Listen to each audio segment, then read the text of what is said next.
That will pick you up, as I'm sure most of you know, and we'll deal with online questions and so on as soon as we can, as best we can. So I'm not. We're close in, so you should be happy with it, but bear that in mind. I just need to check that people online can hear. Perhaps Andy can indicate. I know you're there, Andy. Can you hear me okay? Yeah, just about. It's not as clear as usual, but it's certainly acceptable. Yeah. The agenda pack with papers is available via ModGov or directly from the council website from the link which was sent out to members. When I invite someone to speak, could you clearly state who you are for the benefit of anybody who's listening to the meeting so they can identify who is speaking and ensure that you use the microphones. Well, just leave the microphone as it is.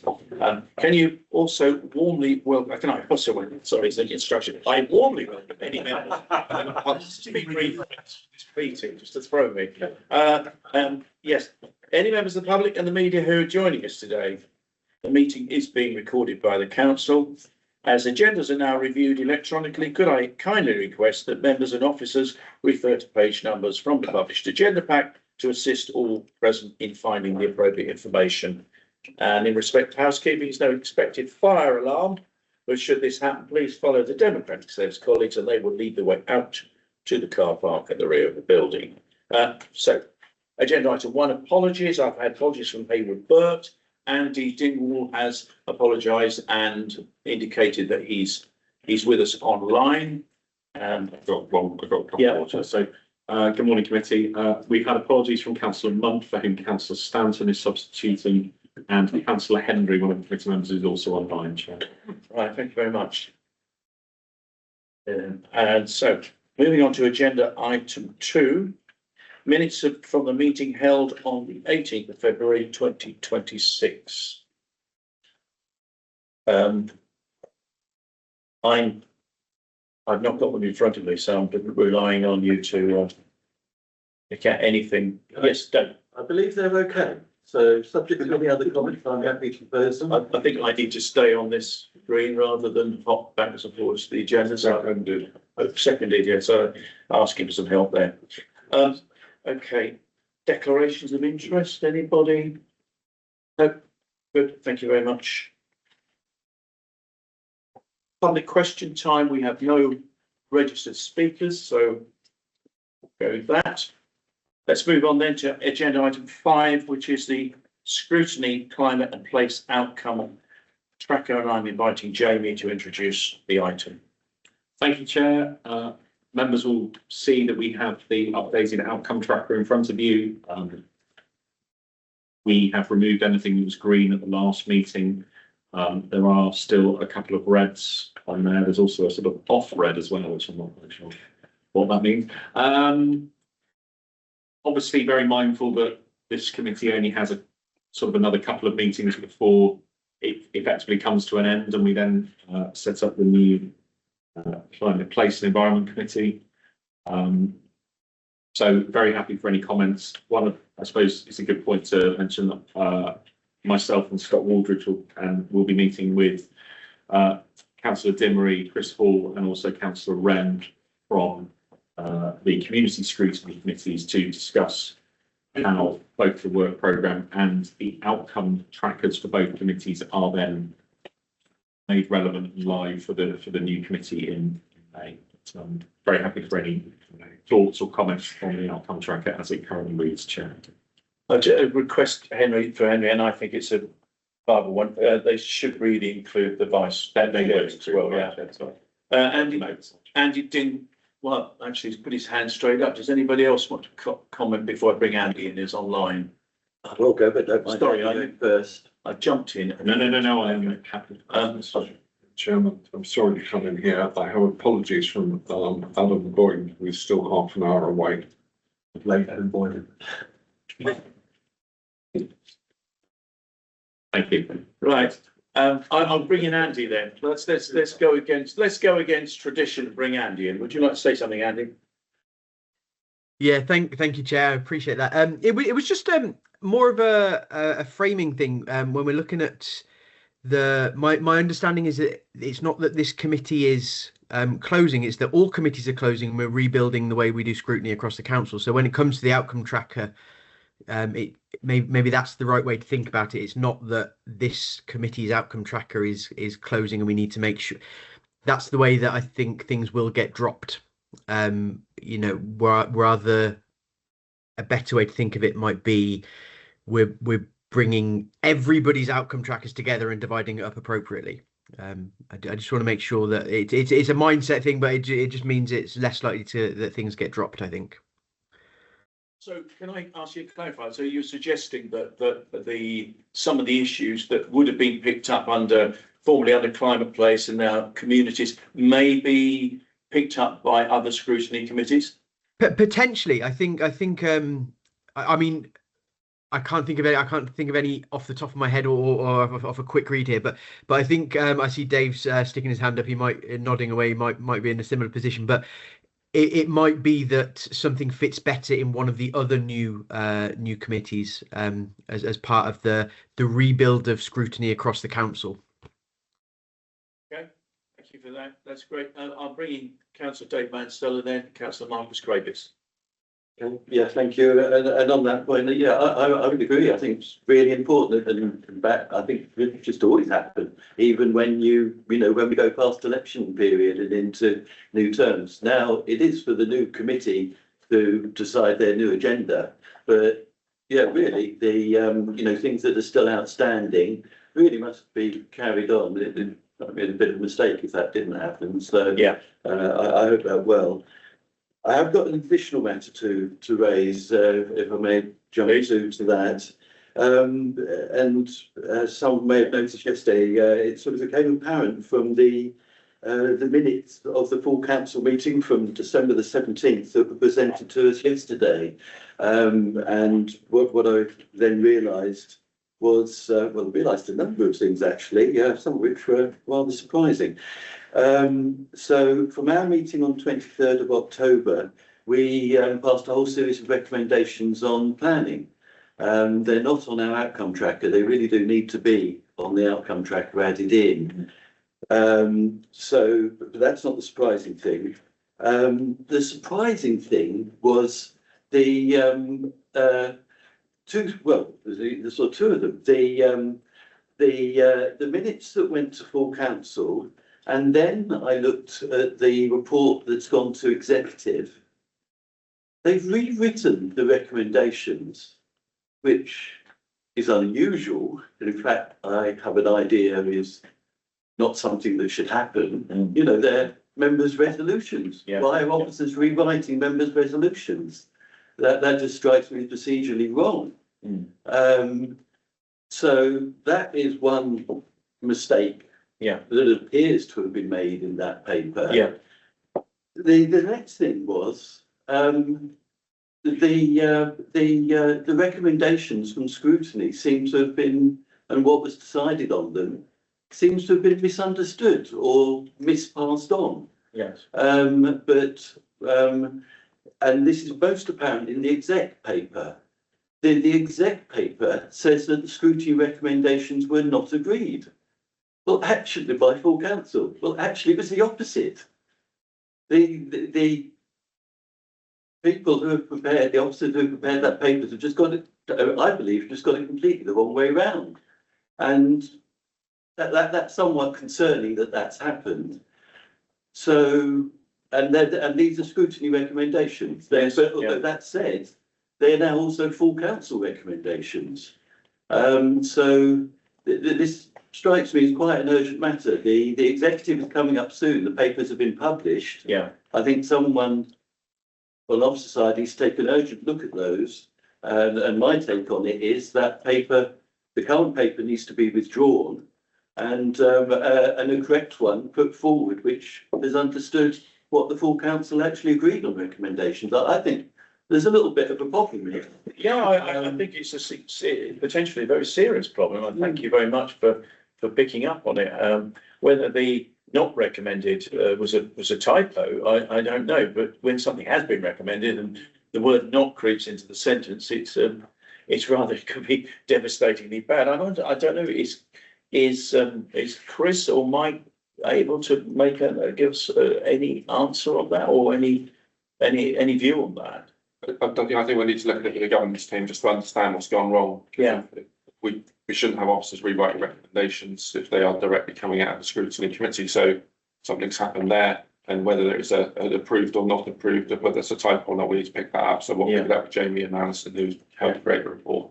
Would it help if Dave just wrote a brief email on that, just to point out which to send it to Jamie, or Yeah, if you send it to me initially, Okay. that'd be very Yeah, helpful. sure. just the paragraphs that where the inaccuracies are fallen. I already have circulated one quite widely. Oh, yeah. So I would just extend the circulation. Yeah, and if it is, should be, and please include me in that.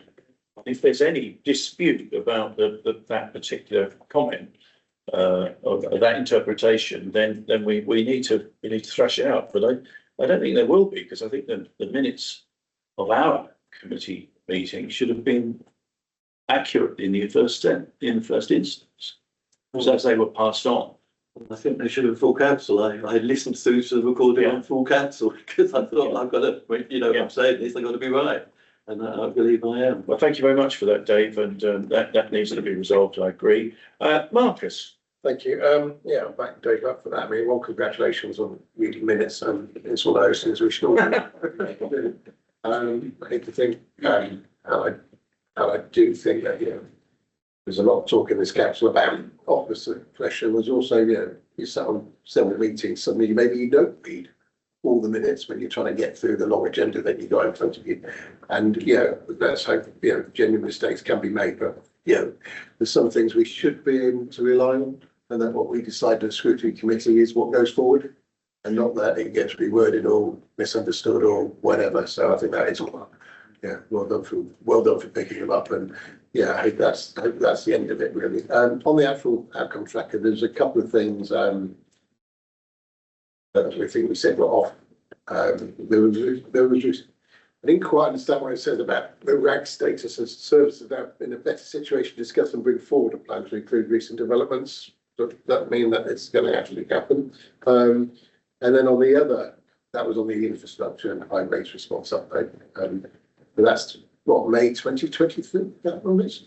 And the other one I was looking at was that old one that we talked about before, and I apologise because I've actually missed two of these meetings, was the M5 thing where they declined to come, and then with there now being slightly more, what's the word, I've lost it now, like, that they're now being slightly more meaningful. Does that mean they are going to come to the scrutiny committee, or does that not? And do we still want them to come? I still think it's, I don't think the importance of the issues gone away.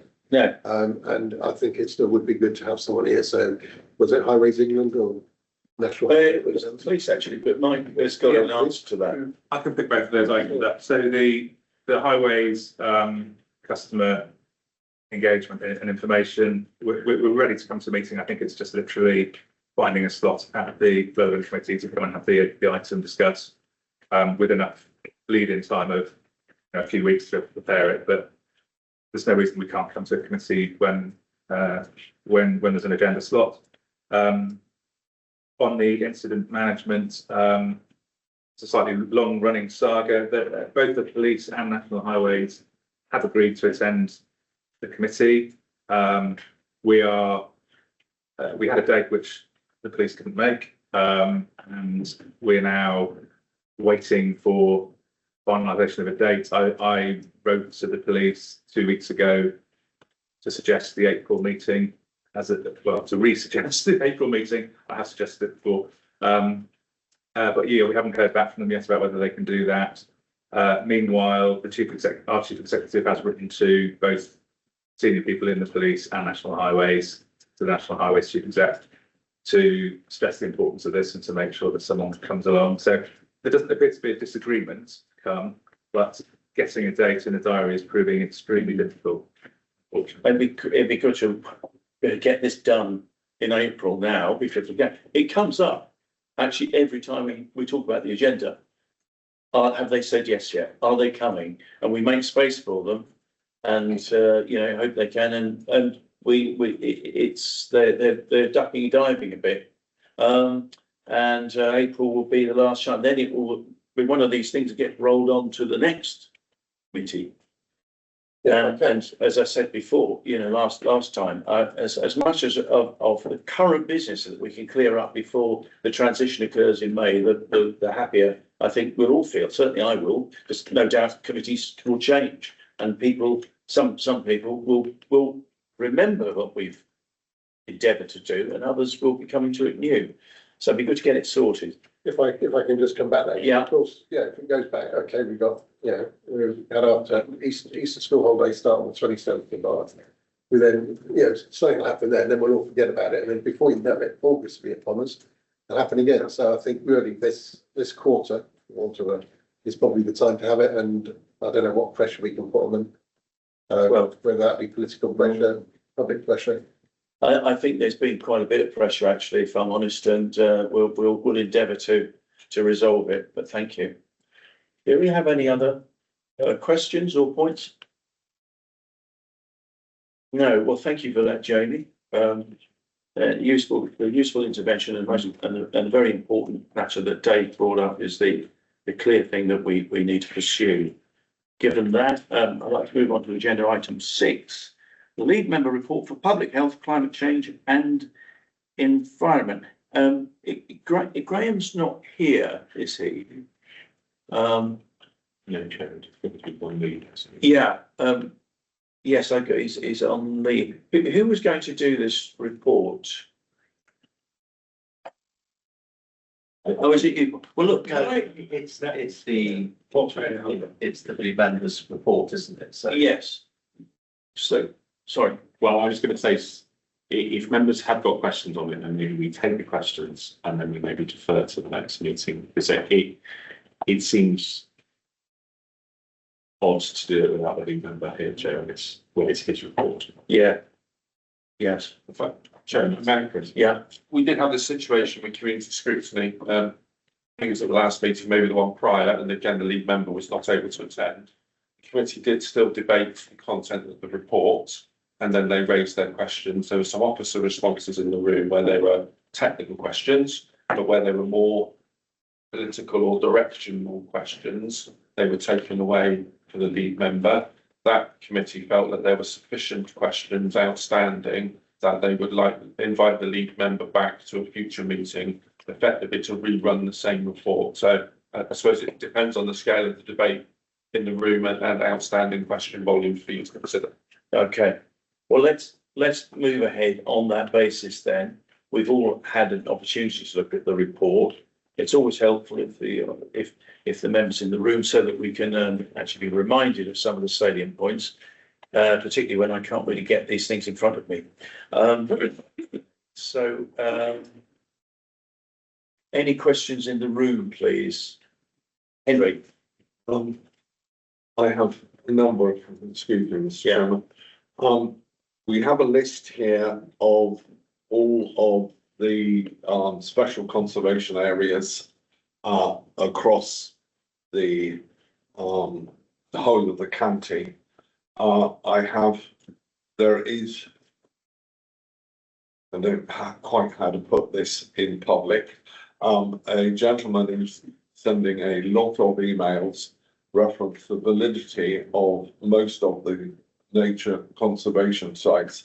It was discussed at our last meeting, and we really need to actually be brought up to date on the validity of the applications that created these, the complete failure to upgrade them, and the validity of non-government bodies actually acting as the two non-government bodies, the JNCC and the Natural England, who have been working on these sites. They have absolutely no validity in doing so. It has to be a government department, and the government department has not done any upgrading at all since 2007. They have supposed to upgrade every 6 years, and it hasn't been done. And the 2007 application is deficient in that section 2, which is the species that are at risk that make it a Ramsar site has not been filled in correctly. I would like to ask the officers of Graham for the position, and it can be at the next meeting, of all of these, the legal position of all of these questions, because it is abundantly clear that the administration has not been done by either this government or the last government. I don't want to lose the Ramsar sites, let me make that clear, but we surely should be having our county Ramsar sites that are properly administrated, opposed to ones that don't have the evidence to prove that they are or should be a Ramsar site. Okay. Steve wants to come back in. Yes, Steve. To just take this one stage further, what are the implications of these applications not being filled in correctly? Are they subject to legal challenge, or? The interesting argument is one that is going on, and Chris Hall is completely and utterly bored of the emails he's receiving on the subject. So annoying. But the only people that can remove the Ramsar site is the government, and it has to be a government organisation. The trouble is that the Ramsar sites were created by non-government organisations in 1993. It wasn't DEFRA that applied for the Ramsar sites across the UK. It was the Natural England's predecessor, which is not a government department. Right, so Do correct me if I've got it wrong, Chris. I'm going to assume that you have it right, because I can't say you can build it wrong. I think that we need to take this away, and we need to get an understanding of what does that mean for us in terms of our local planning authority responsibilities, and what does that mean in terms of the questions we would seek to put to Natural England. So at the moment, council is performing in the same way as all other local planning authorities who have Ramsar delegations. So we are upholding the rules as determined and advice provided by a statutory constituency, that being Natural England. So we'll raise those questions with the lead member. Because the implication is planners could, or rather developers could challenge that. One is. Yeah, so the developer can challenge. The issue for the local planning authority is we have been given sufficient advice from Natural England, who are a statutory constituency, to go against that advice. Okay. We would have to be able to demonstrate that we're making a robust decision. So question is understood. We'll put it to Natural England. Okay. Thank you. Is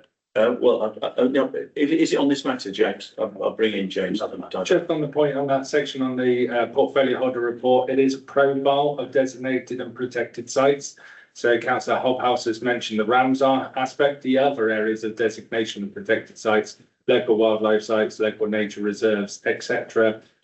We have, that assurance that those designations are in place. So this comment is very much about Ramsars, not the other designated sites that you'll see in that profile. Thank you very much.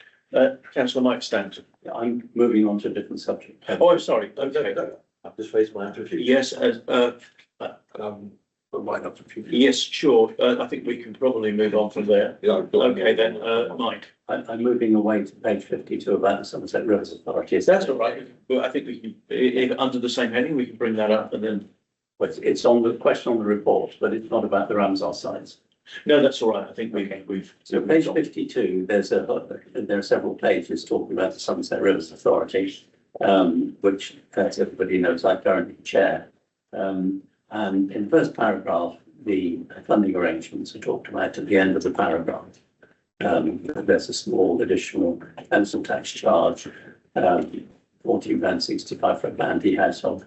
I'd just like to make sure the committee is aware and ensure that it's recorded in the minutes that the way the SRA is funded is what was a 1.25% additional council tax charge notional amount, they call it, set in 2016 primarily the House of Commons. And it was set based on the 2016 council tax base. And that has stayed the same right up to now. So the effect of that is there has been no increase in relation to increases in council tax generally, but also inflation. So what was 1.25% in 2016 is now 0.8%. It produced just under £3 million in 2016. It now produces just over 3 million. That's because it does increase a small amount in relation to new properties being built in some sense. So that increases a bit council tax take. We're in the process, and the Chief Executive has the letter drafted to the Ministry to see if we can get this modified so that SRA's income is related to inflation. And if it were, we have over £6 million a year now rather than 3. And if we don't get it changed within 10 years, the money will be not worth having. Basically, if inflation continues at 2% plus or minus. I'd just like to put on record that the SRA is underfunded, that it needs a government decision to modify its funding base so that it's related to the current council tax base rather than the 2016 one. That comment is minuted, and I suspect all of us around this room, we've received presentations from the SRA and yourself, Mike. We're aware of the good work they do, and if anybody wants to come back on that point, otherwise I think we probably all support what you're saying. Thank you. And we'll give our recommendation to that consideration is put forward to the government. Thank you. By the council. Thank you very much. I think we had Dave and then Marcus. Okay, thank you. I've got a sort of few questions and few comments, but sort of perhaps if they could all be treated as questions and see where we go. I'll perhaps put all of them, and some are I think simpler and some of them really more challenging. Firstly, and actually I think this is a comment, just overall and the portfolio, I feel reassured that good progress is being made on the nature side of things, sort of protection and recovery. There's clearly lots of work there, lots of teams working on it. So, as I say, I feel quite reassured there. I feel far less reassured on the climate side of this portfolio.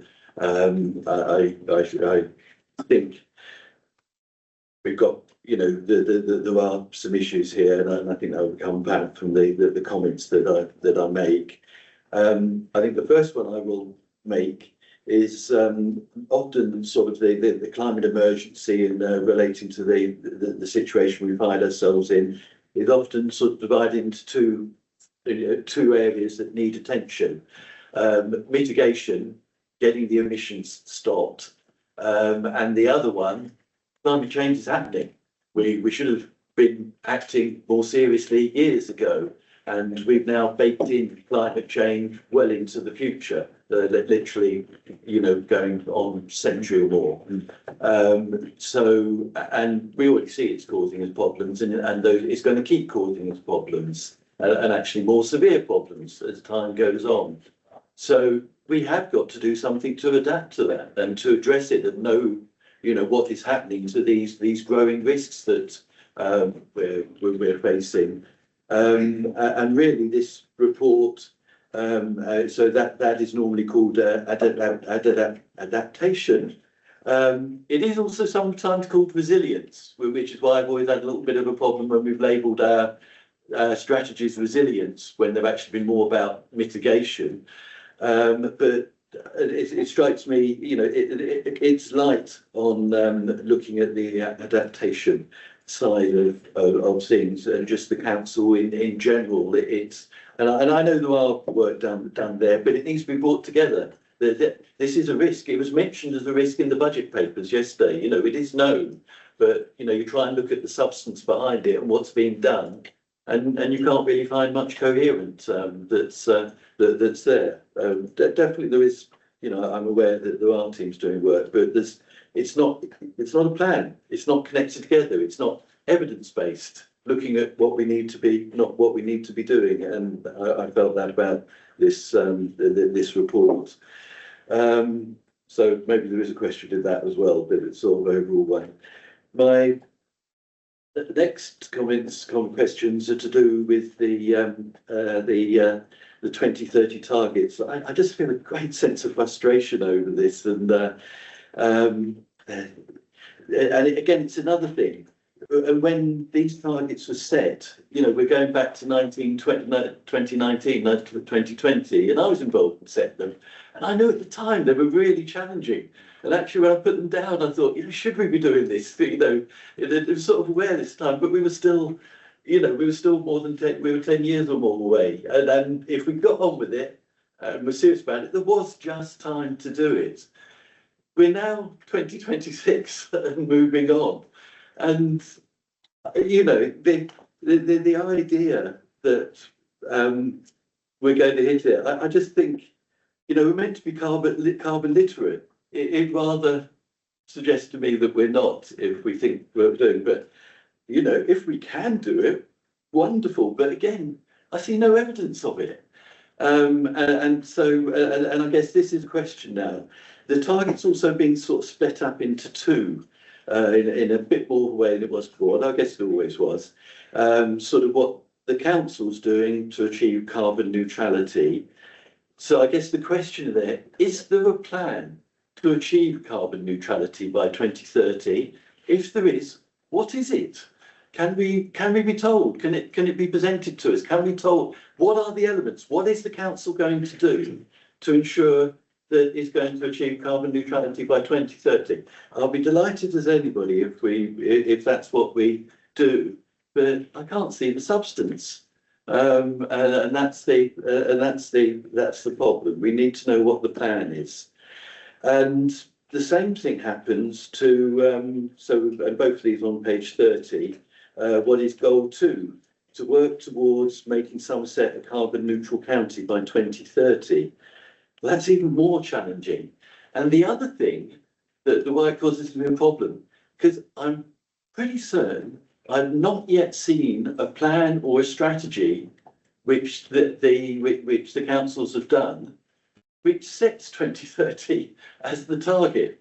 If you read them, and I do, and I try to remember, they all work to 2050. So, you know, why we've got this big disconnect. We've got someone saying our big vision, our big strategy is 2030, and then what we do in practice is we suddenly forget it. And I understand, and I've not got a problem. What I most want to see is real action, planned action, us doing the most effective things we can within the constraints that we've got. And because we've got this double think going on, I don't think we're doing it. And you know, and some might think it sends a good message. Well, to me, it doesn't send a good message. So, you know, I would like it to be sorted out. Yeah, I was saying there's a kind of disconnect between government targets and our own. And we're sort of wavering towards the government target 2050 and our own original targets getting lost somewhere along the line, I think. But as I just said, if you look at read our plans and strategies, yeah, try and find one that has got anything in it working out how we get to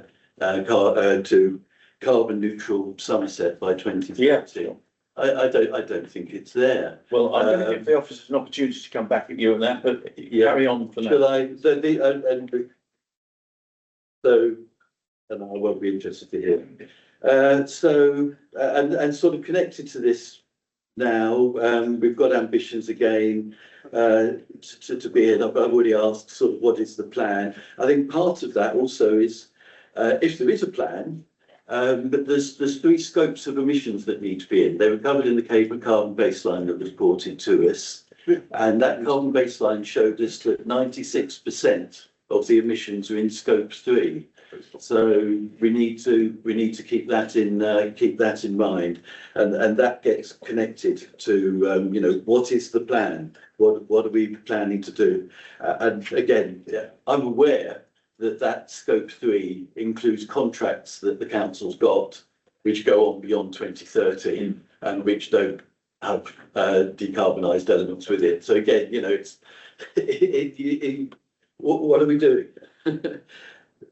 James thinking, God, we get to it. You're going, and I've been excellent. And I look forward to and the responses may be generally illuminating. I look forward to it. So much smaller beer now. Page 32. Just wondered, Dave, sorry to interrupt. Would it be a good point to bring them in on that? Because I think it's a very important point, and I'll come back to you to finish. Paul. Thank you, Chair. I'll comment initially and bring James in as well to talk about decarbonation. Okay. And it's very interesting to hear Councillor Mansell's reflections. That I can understand the line of logic in what he's saying. I think worthwhile to mention that the April executive is receiving the climate emergency vision report and the carbon baseline report as well. So that's the moment in terms of executive business. That would be a place in which Scrutiny's previous comments around the 2030 target will to be part of what comes forward in those items.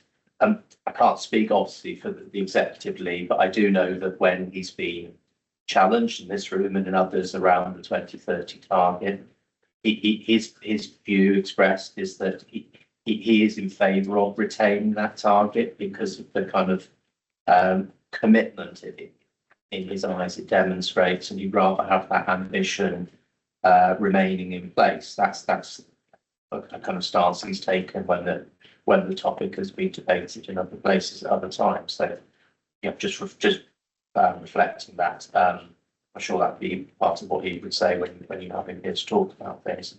James, do you want to pick up on decarbonisation? I think there's a couple of points. I think the Councillor Mansell's right in terms of something why 2030 as far as I'm aware. I think that might be a mistype or a misedit within the report, because we haven't really referenced carbon neutrality for Somerset Council in 2030. That's always been a broader conversation for a later date with a proposed partnership, and that was part of the vision document we brought forward and those potential next steps.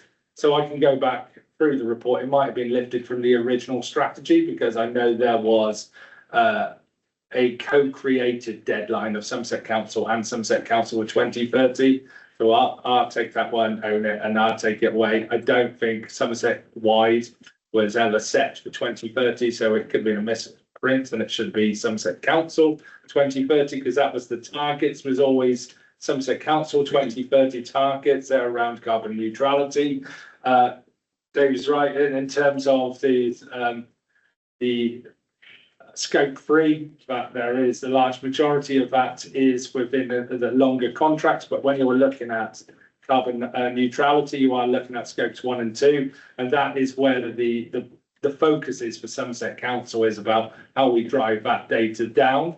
The baseline assessment is going forward to executive as well, I think next month, so that information will be in there. I think a lot of this comes back, I think, to Councillor Mansell wanting to see the service plan for the energy investment plan and the climate team. We've given a lot of headline levels. We've got an update. I think Councillor Mansell was right, but there's an update, a 12-month review of that energy investment plan, which is for post-March 2023, so within the next couple of months, and potentially an agenda item for other areas. The challenge is I'm quite happy to have open and transparent conversations about the service plan and what's involved in that. But if I brought it to a committee meeting, we'd be here for hours because of the vast amount of actions within it. So we see it as a service management tool. It's something that service plans that we use in terms of our management ability to set actions. There is an element of transparency that I think members need, and whether that is a workshop session outside of the scrutiny level, or if that is something that he wants me to go through page by page, but it's just a lot of information. So more than happy for that transparency. It's about what this committee would actually want to see. There are some other key points that you've raised as well. It's great to hear some great news about the nature recovery strands and services. We are delivering a lot, but there are elements where we have a strategy function as well as a delivery function. So we have got those active conservation managers who are working towards the 30 by 30 outcomes. With climate, it's more of a strategic and influencing role. So actually, in terms of delivery, there are deliverables within the service plan that the team are moving forward themselves, working with different agencies. There's a community energy conference this Friday where the team are supporting Somerset Can to look at bringing forward the community energy companies together.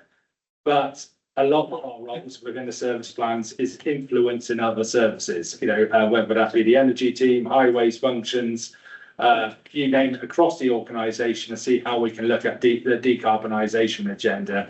And that sometimes is about trying to influence that priority work. So that's why it might come on the performance updates in terms of slower compared to things we can actually get on and deliver ourselves, like nature. So that's one of the challenges we've actually got. The other final bit there before Councillor Mansell gives me the other actions I can see coming is around resilience and adaptation. It's completely right. We've done a roadmap. We've completed a report at the moment with WSB, our consultants, and it is a future agenda item we would like to put forward in terms of the direction of travel. Climate is here now. We know that we still need to work hard to mitigate, to look at the preventative measures, but we know that resilience and adaptation is a word we need to be using more. We need to be adapting to the current climate impacts, and we're going to be talking about Section 19s in a minute. We've seen the major incidents that have happened as well, so we know we need to be working closely with our communities to across all my services, and I'd say climate, nature, and with water management, to look at resilience adaptation more holistically, more strategically. So a number of key areas in there. I'm sure there is some comeback and some further questions. I'll leave it there, Chair. Okay, I did stop Dave in his tracks, so I'll let him come back. Thank you. I think you two should sit next to one another at all meetings. Right. And I won't go too far with it, but you give me the chance, of course, to come back, which I probably would have done anyway. But I think you would, yeah. I believe the 2030 target was set for Somerset as a whole and the districts. I have an idea, and I think I'm right, that, so I was Somerset West and Taught at the time. I proposed the climate emergency motion there. I was shadow portfolio holder, would you believe, for climate change as well. So I believe I'm the only member who was involved with the climate emergency steering groups. I can't see anyone in full council chamber who used to be involved in the climate emergency one. I believe I'm the only one who's sort of, followed it through for these days in terms of involvement. Anyway, but that's for whatever it's worth. Okay, I think the more significant point is, if you look back at the strategies, and Patrick goes to, I believe they did get it for Somerset, and as you say, the credibility of that has, has just got so weak that what I most wish to see is us planning our activity towards moving what we can do. And that's what I'm really keen to see, what I feel is lacking. But I think that point is made. So I sort of come to things as I've not got many, I don't believe. So and James, you've read one. I was just wondering, page 32, it talks about role of biochar, opportunities of carbon offsetting. I understand it a bit. I'm interested to know, what is it we're actually doing on the ground? What does that mean? I think probably I should just complete my comments, as I'm sure there's not many. A big one, and I guess this is less there, but I think this is a little bit at the heart of the problem. For me, the climate service team is too small. I do believe there's corporate activity, and we've had these discussions, and the team was restructured in the way that it was.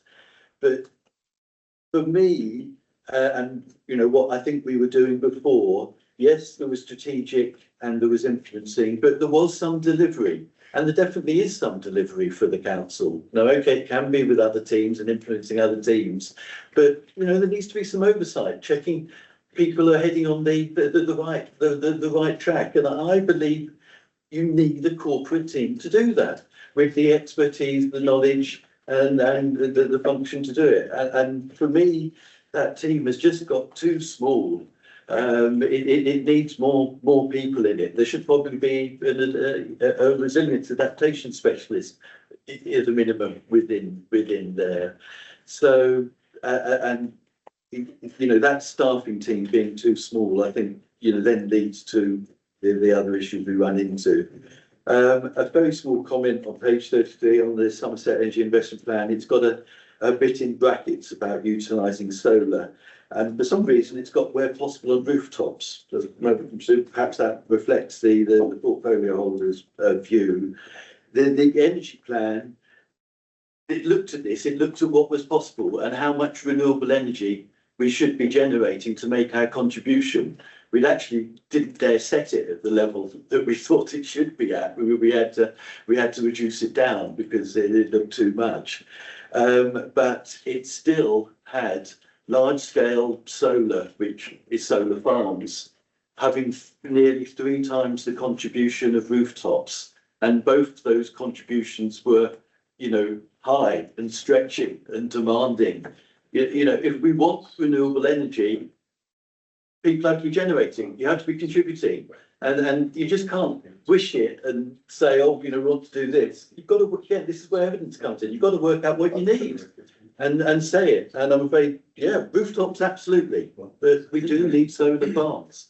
And that is indicated in the energy plan.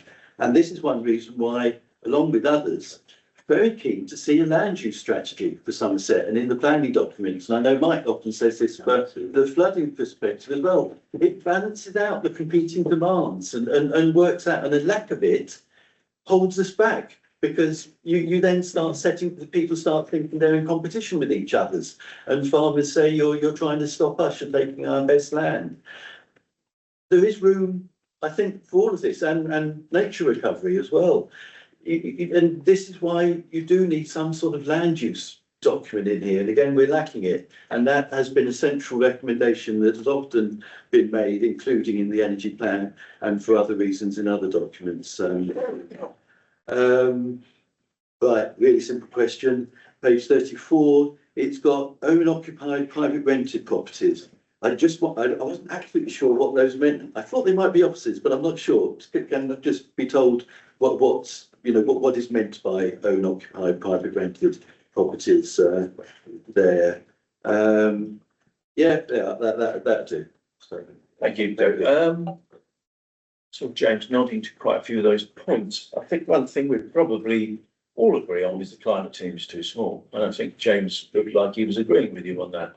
I would like to say, obviously, more resources always. Oh, sorry, I'm putting words in your mouth. Yeah, I mean, I think we're all aware of the tough times we're going through. That all teams are probably challenged. We'd like to see more. On your point about 2030, I've got recollection off the top of my head that when this council amalgamated with we had discussions about the different targets that were set by the districts and by the county, and we sort of amalgamated the climate strategy. I think it was 2030. I don't know. So going back to the climate vision, because it's gone through scrutiny on a number of occasions. Yeah. Originally, part of the recommendations to executive, and it will be going forward again next month, was obviously recommendations from the scrutiny committee around the challenge of 2030. But I know Somerset-wide was a conversation that I'd recommended that we look at this as part of the partnership agreement, because again, Somerset Council set in a target date for all of Somerset.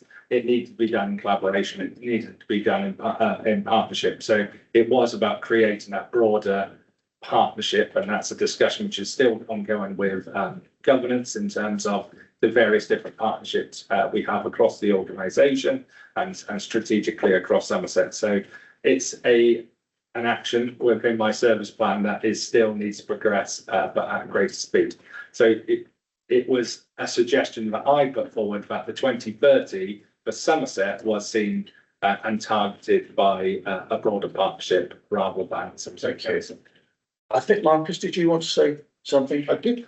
Thank you. Sorry to keep you waiting. That's all right. Oh, yeah, I mean, and thank you. Yeah, it's actually one of those, they really touched on, I've got two questions here. First of all, I do have to say that, you know, I think you just said, I think we'd all agree the climate change team is too small. I have noticed in this committee though that we seem to be very yellow and very green. If there's any other colours in the room, actually. Although the way some of our council behaves, I might turn purple by the time of the next election. I can be inspiring that on the record. That would be great fun with that one. Yeah, I mean, I think also on page 34, I mean, I'm on sort of home territory, I sort of half know about it, Scott, but I'm just trying to look at whether those figures are correct. I noticed that this is the own occupied and private rented properties, and declared personal interest. Chaps already been out to give me a survey to see what grants we could apply for, because apparently we need a survey first, etc. But I'm looking at that 1,000 kilowatt hour figure, and I'm looking at £4 million there, and I'm looking at it's all about solar PV and air source heat pumps, and yet of course ground source heat pumps obviously don't exist in Somerset for some reason, which are far better. But I'm trying to think, is that right? And actually, are we again at these private rented properties or commercial properties? I think they might be both, I'm not sure, but I don't think that's quite in there. But it says we spent £4 million and so it's saving 300 kilowatt hours of energy. Well, I think I saved that myself over the last 3 years with a system that is only working half the time. And I think the gentleman sat to my left is probably saying that. So I just wondered if those figures are right, and are we actually getting good value for money there? And I do think one of the issues is that the grant system is part funded, and you use, you know, a lot of these schemes that the government does, you have to use a certain company, and that's why we get loads of companies from Manchester coming down and retrofitting stuff in chalets in Big Rocal, but I know about in Old Cleve that, you know, God knows what they're doing there. They're coming down from north to do work down here, so it gets the feeling there might be an excess of profits there, whether we're getting value for money. And I do obviously agree with the fact this obsession, you know, not the obsession with the lack of ability for solar on all buildings, and whether we should be looking at more commercial. Yeah, I mean, we sat in this committee and talked about a certain project in Bridgewater not having any solar on the roof, and we all sat there a bit gobsmacked. So why is that not happening, and how can we push that forward? Because actually we can help, apart from climate change, we can help the people of Somerset actually save some money as well themselves. Obviously first job we've talked about is you sort out your roof and sort out your windows, etc. And it says there the warm home local grant, and that's where I also think, hey, is there more work to be done there? Because there's no point in putting solar on the roof if your building's got holes in it. Well, there is, but so that's what I know a bit about. I don't know whether that's really a question. I suppose the question is, can we have a bit more information about those figures? And I don't know if anyone's in the room is capable of doing that without going back. So do you want me to carry on to my next question? Let's follow that one up first. I was just going to say that information has come from the housing team, the retrofitting team. So they've sent that across about the public estate in terms of housing as well as the private sector market. I remember, I think it was in a forward plan actually to invite the retrofit team along to a future scrutiny, but I've not seen it, if I'm honest, for a while. And I know the team would be willing to come in and talk through, you know, the progression of their work. There's a lot of really good, positive, good news stories actually that they are. And that was kind of the reason why we wanted to reach out and capture some of that work, because it's not something traditionally under this service area, but it's an area where the climate team are working closely with other directorates. So that could be something for potentially a future plan. The area around rooftops, and probably the reason it's in brackets is the challenges that we have around installing solar on our own estates. There's we're trying to create a policy statement and a policy approach moving forward with our estates and assets team. There is a new head of service. We're already working with them about trying to create that policy statement, because there's challenges with insurance and being able to install it. So the schools is an example that we're trying to get through that challenge to be able to create that policy statement moving forward, so we can look at that as a widespread strategy. Oh, yeah. And I've got another bit of this finished and another topic altogether. So yeah, thank you for that. I think again, it's very easy as a large company or large authority to think, oh, we'll just put some on there. If you're a private individual or small business, you look at the costs and you just go, my God, I haven't got the money. So the grants help quite a lot there, but actually are the grants enough? And of course the grants, it's how we make the grants so they can work with companies they can afford and companies they can't afford anyway, so they might as well not have the grant.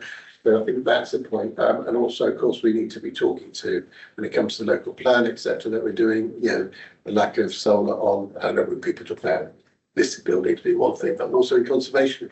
Sorry, Mike, I'll put my mic on. Also in conservation areas, you know, you only have to look at some of the comments when you ask for a planning application in conservation areas, what you get. And obviously is that get a problem there. Can I move on to another topic that I might know a little bit about somewhere on the line, page 51. So let's go through this. I saved paper this morning. Yeah, it was actually the code. Obviously, usual personal interest, but I think that's now gone. The shoreline planning management plans here, it says they're close to completion. I'm a division councillor with nothing significant. In fact, I might be the division councillor more coastline than the other division councillor, I'm not quite sure. Stephen Pugsley could argue that for me, but I think no one's consulted me on the shoreline management plan. And then we've also got the coastal vision workshops that started internally to scope out the works of the possible terms and enhance the work. It says that enhancing our coastline for multiple benefits. It's a shame you haven't got a division councillor who lives on the coast, worked on the coast for all his life and knows something about the coast, both in visioning and all that. So I do worry about if we're starting internally, is internally among officers and then we get it as a fait accompli as councillors. Or does someone actually want to say to division councillors, what do you think? I mean, I have my own views and they're not, some might be wrong, some might be right. But I'd like to think I've got a little bit of experience in these matters. And even before I moved to Somerset, I worked on the coast, looking at the sea every day, all day. So yeah, it was all that, and plans to improve engagement with communities. So how is that happening? I know obviously there's a lot of talk being vocal about a certain 319 road and watching, but actually, even with that, I think that's moved on now, where the road's not the issue; it's that half of Watchett's the issue. Yeah. And if we don't start talking about that now, and don't worry about the road, it's what happens to the whole half of the town in 25 years if you're not careful, or 30 years. Sorry to anybody who watched it if I've just scared you, but that's what I would be looking at. So what's happening with that? And is it just one of these things that's going on above our head that sometimes you think happens in this council and then you get told it's a fait accompli rather than being involved at the start?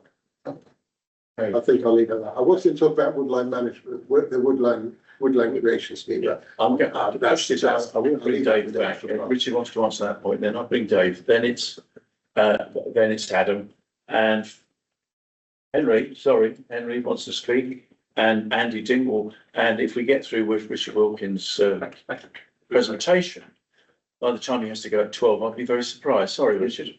I just wanted to comment on Marcus's point around Watchet, and he's absolutely right. That is the issue is the it's the fact that half of Watchet could become cut off if we're not careful. Without the Fleet Hill Road, it becomes very difficult, and this is something that I do not believe government has understood.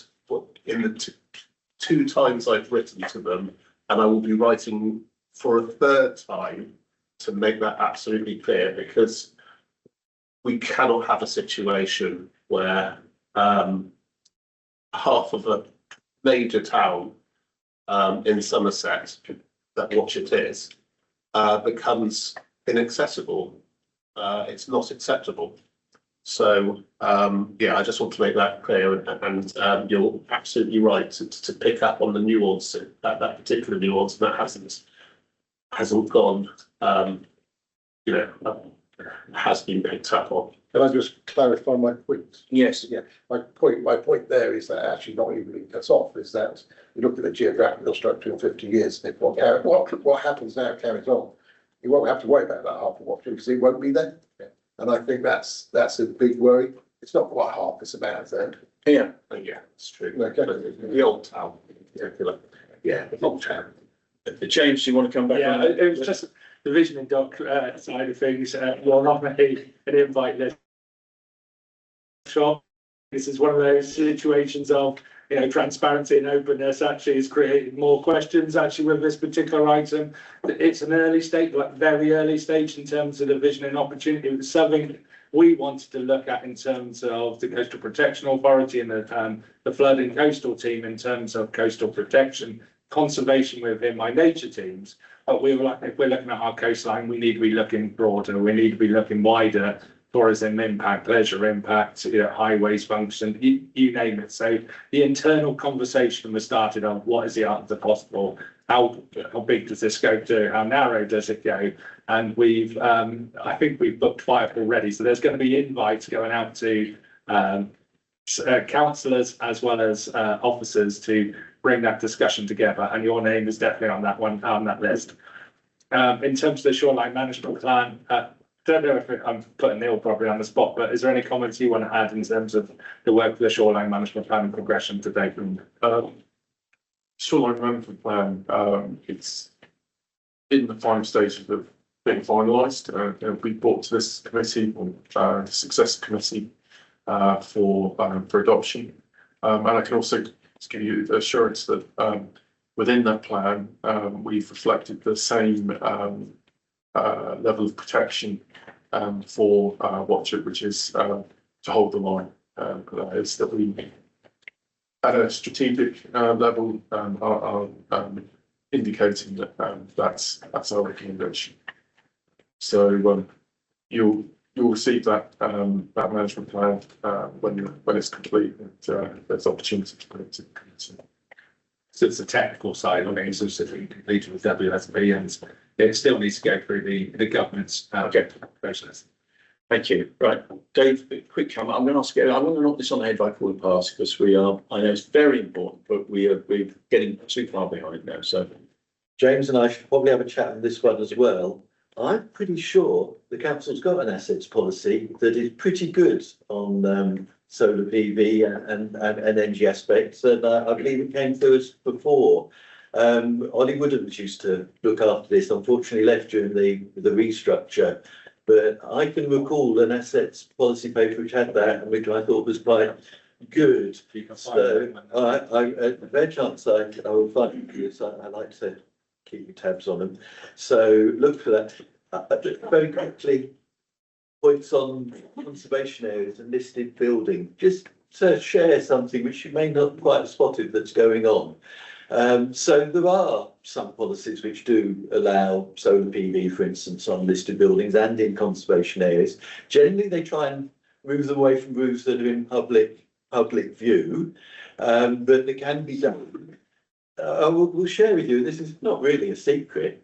In Milverton and Riverscombe, there's quite a few people in listed buildings and conservation areas who want solar panels on their roofs and have increasingly been putting applications forward. Often they get support from their division members who think, yeah, there's no problem with that. And sometimes the officers have allowed them through. Sometimes the officers have recommended against, and I will accept sometimes, yeah, it probably shouldn't happen. But when they go to planning committee often goes, no, that looks all right, we will give it approval. So I think there's a bit of a trend going on here, and just possibly it feels like members are a bit ahead of where the officers are willing to be. But when it comes to committee, the planning committee decision obviously is the one that sort of holds sway. So I sense a movement in this, and First have to get to committee first. Yeah. okay. it does. Right, can I move on then? I've got Adam next. Hello again. Hi. Yeah. First couple of questions, won't take long. Troon has a lottery funded green and healthy food program, including lots of retrofitting involving the main doctor's surgery, making people's homes warmer, drier, healthier. There's no link, there is a link to that, it's not even support. So can I ask, has there been working with that? The money's run out, but I think they're still carrying on, the town council is funding it themselves perhaps. And also, there's mention of this, the retrofitting decarbonation efforts on our own estate, including schools, as a programme. Can we see the detail of that? Because there are lots of schools, lots of opportunities for solar power to move. Some have already done that, but it seems rather slow. And obviously, Ollie Williams did something 2 years ago and a little bit here. So can we see a detailed paper on that? We can move so forward. We've got a meeting this afternoon with the Learning Infrastructure Board as well to talk through aspirations as well as BNG credits, etc. as well. So there's a broader conversation going on there. And I will have a chat with my councillor to my right to find a policy paper on our own estate as well. So I'm also together for the climate team. In terms of Prune, I think Cara's linked in there and could provide me with an update of what work is happening. Thank you. I'm bringing Mike. Yeah, I just wanted to go back to watch it. I couldn't hear everything Mark had said.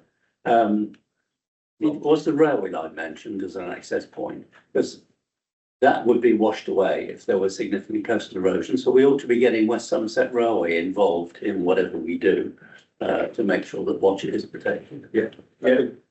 Well, I don't want to get parochial and talk about Watchet, but the other side of Watchet, Doniford, is in probably even more trouble than the other side. And the railway's there, but I always seem to recall railways had special protection, and maybe they don't anymore. It's not a national railway. That's a good point. Okay, thanks.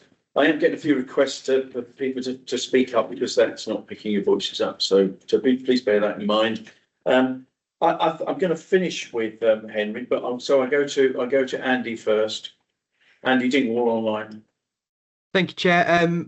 Mine's more of a procedural question for the structure of the committee rather than a question on the actual paper.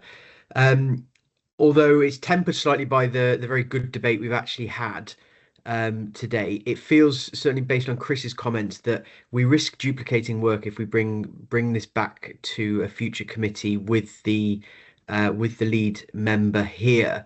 It sounds like that's what happened in communities. We've had a really good debate here. It would have been very good to have the lead member here for the report. Can I ask procedurally, was the lead member invited to there, and did we receive apologies? And this is potentially true for the communities one as well, because the scrutiny committee should be, particularly the lead members' papers, we should have them here to scrutinise. Yeah, Henry will answer that. I talked to Graham yesterday. Yes, he was invited. He is on leave from his job. That's why he cannot attend today. And if he didn't give the apologies to Jamie, he gave them to me. I'm sorry if I haven't made that clear earlier. Yeah, I heard yes. So my thought, we have a very limited number of these meetings left. I don't think it's going to be reasonable to insert this session again into a future one with him here. It may have been better to postpone this entire debate to have with the lead member, because it has been a really good, really interesting, really thorough debate, but it has been limited in its scope by the lead member not being here. It sounds like it's something that's happening in communities as well. That would be something that, particularly when we come to reform the communities the scrutiny committees, that we have a more robust process in place to make sure that the lead members are here for their papers. In an ideal world, I absolutely agree with you. Thank you, Andy. Thank you. I'll come back to it later. And I think finally, to bring the curtain down, who better than Councillor Hobhouse? Thank you, Mr. Chairman. Page 50. In South Somerset, we had a flooding officer whose job it was to ensure that the SUDs that we insist on in our planning were maintained and operating properly. My question here to one of the officers is, do we have a SUDS map covering the whole of this county's unitary area? No? Yes. One word. So we have a new assets register for flood and coastal. It has been incredibly challenging bringing 5 councils So together. your answer is no, James. I would say for South Somerset, we probably have a better greater deal with. Yeah, we're very close to having a complete assets register, and we would know where that is. In terms of the personnel, we have got flood and coastal engineers, but those roles we're still trying to recruit at this moment. We're having challenges. Can I just say, the SRA funded a project to look at the SUDS, so it may not be up to date. It was about 2 years ago, and they actually sent someone around and did reports. And I've got the 2 reports for where I am, so I presume that covered the whole of the county. It may well need updating. The answer, as I understand it, is no. And the answer is that 3/4 of the SUDS have not been inspected since we went into a unitary. Going on from that, we have a position in Podimore where a hedge and a ditch were allowed to be taken out, which meant that before they redid all of the dual carriageway and put a new dual carriageway and a new drainage system in, Bridgehampton used to flood. So on page 50, it specifically says planning referrals and land drainage consent. Do we have any understanding of the land drainage, which is important for removing water from the hard surfaces across the county? And the answer is yes or no, because I've not finished yet.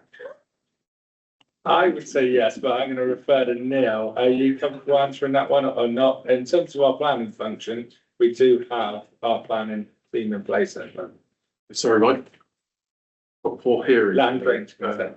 Sorry, Neil. The ditches which are removing the water from the hard surfaces, as in the roads or the new building sites, are, what I can see, nobody actually knows what are important in the ditches and shouldn't be removed.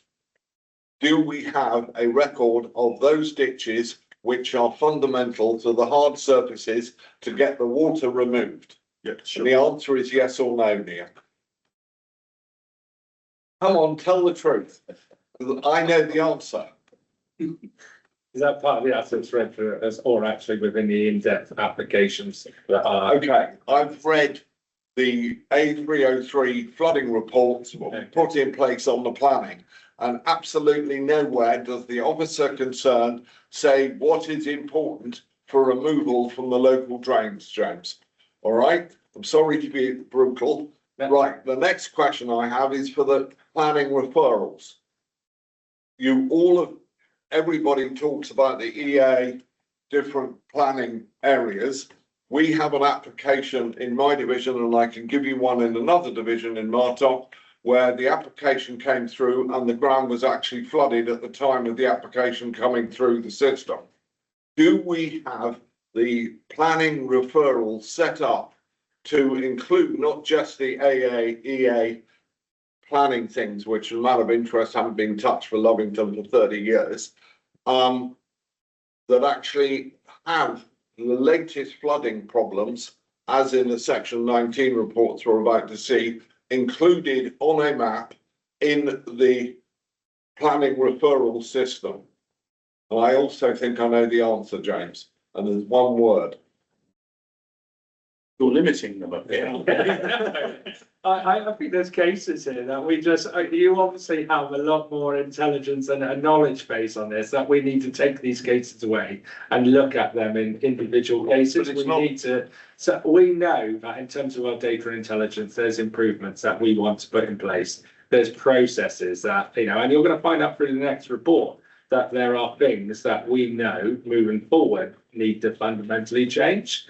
So if you have live cases that we can look at and scrutinise and learn from, to ensure that we get a better process in place, I'd welcome it so we can take it away and enhance our service. I'll accept that as an answer, but the real answer is no. Is that the end of the tribunal bit? Exactly right. Okay. I'm sorry. No problem at all. Look, I actually try to summarise that. It's very difficult. One or two points that came out to further information requested on the legality of the Ramsar sites. Agreed to support the request for raising the precept to the SRA. Councillor Mansell asked for that question of adaptation to climate change needs clearer strategy. Is there a plan to achieve climate neutrality by 2030? It was partially answered. And we need some clarification on that. James has responded to various key areas. We all agree that the climate team is too small. The issue of land strategy was discussed. We also would like to hear from the housing team about retrofit, maybe solar. Consultation requested with division councils regarding shoreline management plan. I think that point was very well made and taken up. Request for lead member to be in attendance. I'm going to follow that up in a minute. Complete asset register to be updated was one of the questions. And request. Now this is I think this it's coming from me as the chair. I think that the lead member really does need to be updated on the issues that have been raised here, in addition to his report. His report, and there's a lot more that I'm not suggesting for 1 minute the report is inadequate, but there's a lot that has come up out of this discussion that needs to perhaps go back into that report. And I would request that the lead officers to be updated on these questions and the issues, and that he return to, we won't fit it in this committee, but to the successor committee to this early in its program, say in perhaps June or July, and that a report is given at that point when he's had time to consider it, and also to talk perhaps to the members that have brought these issues up, because they're all very. Adam? Sorry, I also asked for more information about the schools. Oh, yeah, more indeed. I presume that was minuted. I couldn't summarise everybody's points. So thank you very much for all of your. I just made one observation. Having yesterday been past the Agritas site for a long time, it was mentioned some time ago. I think if they actually put solar panels on that building, it would probably run Bridgewater for the rest, throughout the year. And I don't know why they're not. Why we haven't demanded they do. Right. Okay. Thank you very much. We're moving on. Richard, you at least will be able to open the scene. Yes. Thank you. We're going on to item. Sorry, the people online. Seven. Local Transport Delivery Plan. Councillor Richard Wilkins, lead member, to introduce the item. Thank you, Chair. And apologies that I might not be able to be here for the whole time. I did give you an explanation earlier for that reason, but I'd just like to set out. This is a very detailed plan, and it's taken a considerable amount of time and effort from my team to put this into place. What has been particularly difficult for the team is the constant moving goalposts by the DFT. However, to be fair, they kind of moved in the direction that we were already heading in many examples, because our team have been really good at being ahead of the game, shall we say, in bringing this. This is a very necessary document, so that we can demonstrate to the Department of Transport what our vision is for the future. It's a standalone document, but it will sit alongside our local plan as well. Like I said, it's very technical. I would suggest that you look at Appendix A in particular for a sort of detail of how this document really will be brought to to light in the coming months and years ahead. But for because it's such a technical document, I'm sure there's a lot of questions, but I'll just hand over to Mike Dale-Jones, and possibly Natasha and Joe, to give a bit more flesh onto this. Thank you, Richard. Mike. Okay, thank you, thank you, Richard, for the introduction. So I'm going to give you a reasonably thorough run through of this report, I think, because it is very detailed and quite technical. So I wanted to draw out a few points for you. Sunita's on leave today, who's obviously prepared to report, so I'm introducing it for you. And I've got Joe and Natasha to help answer any questions about the detail. So it's a new national requirement introduced by the government, and we need to submit this document in order to secure the transport funding that is set out in the documentation. So we had a very short timescale to prepare this, having been notified of the requirements in early January by government, with an initial submission needed by the 20th of March.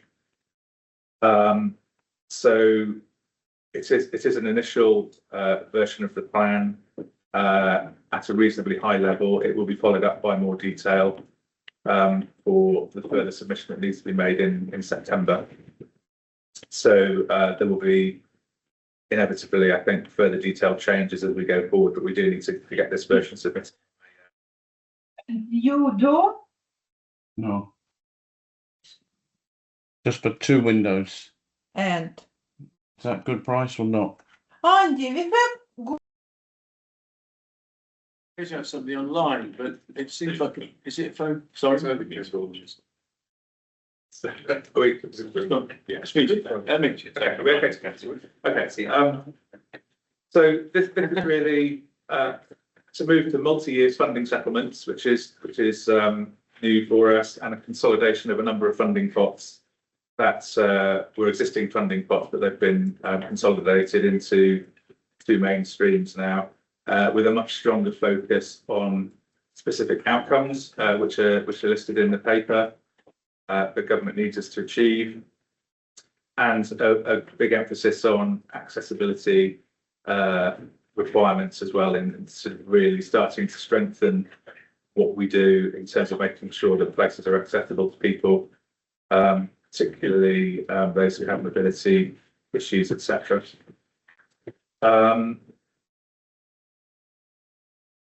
So what we've got before you is the delivery plan for transport, which is a high-level programme, setting out 26-27 spend, and then an outline for the following period up to 29-30. It needs to be updated annually, so it will be something that we can adjust to reflect changing circumstances as we move forward through time. It's quite difficult to pin down at this point in time exactly everything that we'll be doing in detail, so there will be flexibility there to update it annually. And the key thing for us to do is to stay broadly within the funding profile in terms of the amount of money we need to spend each year, and avoid a situation where we have to carry that over at the end of the period. So very much be an emphasis on us in terms of delivery and making sure that what we set out is delivered.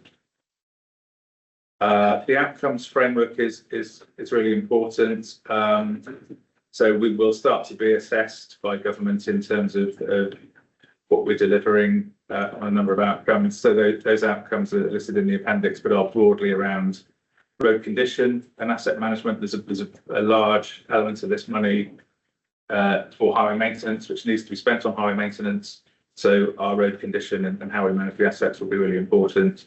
And there are other outcomes around road safety, bus performance and the passenger experience, active travel outcomes, carbon impacts. And interestingly, we've been talking about that just now, but there's a very strong emphasis on measuring the carbon emissions from transport and how this plan starts to reduce those, and obviously accessibility, as we've discussed. So we will need to prepare a quantified carbon assessment alongside this plan ultimately, and we have been somewhat ahead of the game in that respect in terms of commissioning our consultants WSP to build a carbon assessment of the emerging local transport plan that we brought to this committee a couple of times. And we will continue to do the work on assessing the carbon impacts of the schemes that we take forward. In terms of financial implications, we've been allocated just over 282 million over the 4-year period. Much of that is capital, so around 206 million is capital with 17 million revenue to support various activities. As I said, it includes dedicated funding for highway maintenance, funding for bus service improvements, funding for active travel improvements, and a more flexible pot, I guess, around local transport schemes, which we're choosing to focus, I think, fairly heavily on safety because we do need an ongoing road safety programme. And then the supporting revenue activity, including specific funds for capacity for us to move some of this work forward. Some of the funding can be withheld if we don't achieve particular performance metrics. I think it's not clear exactly what those performance metrics are going to be, particularly around highway maintenance. So that the maintenance element has what's called an incentive fund element, which is a fairly sizable chunk of it. It sort of varies year on year, but it's around 25 to 29% of the overall maintenance funding. So that could theoretically be withheld if we don't do certain things in highway maintenance. One of which is to publish a transparency report, which we've done and we will continue to do. So we've covered that. But there is some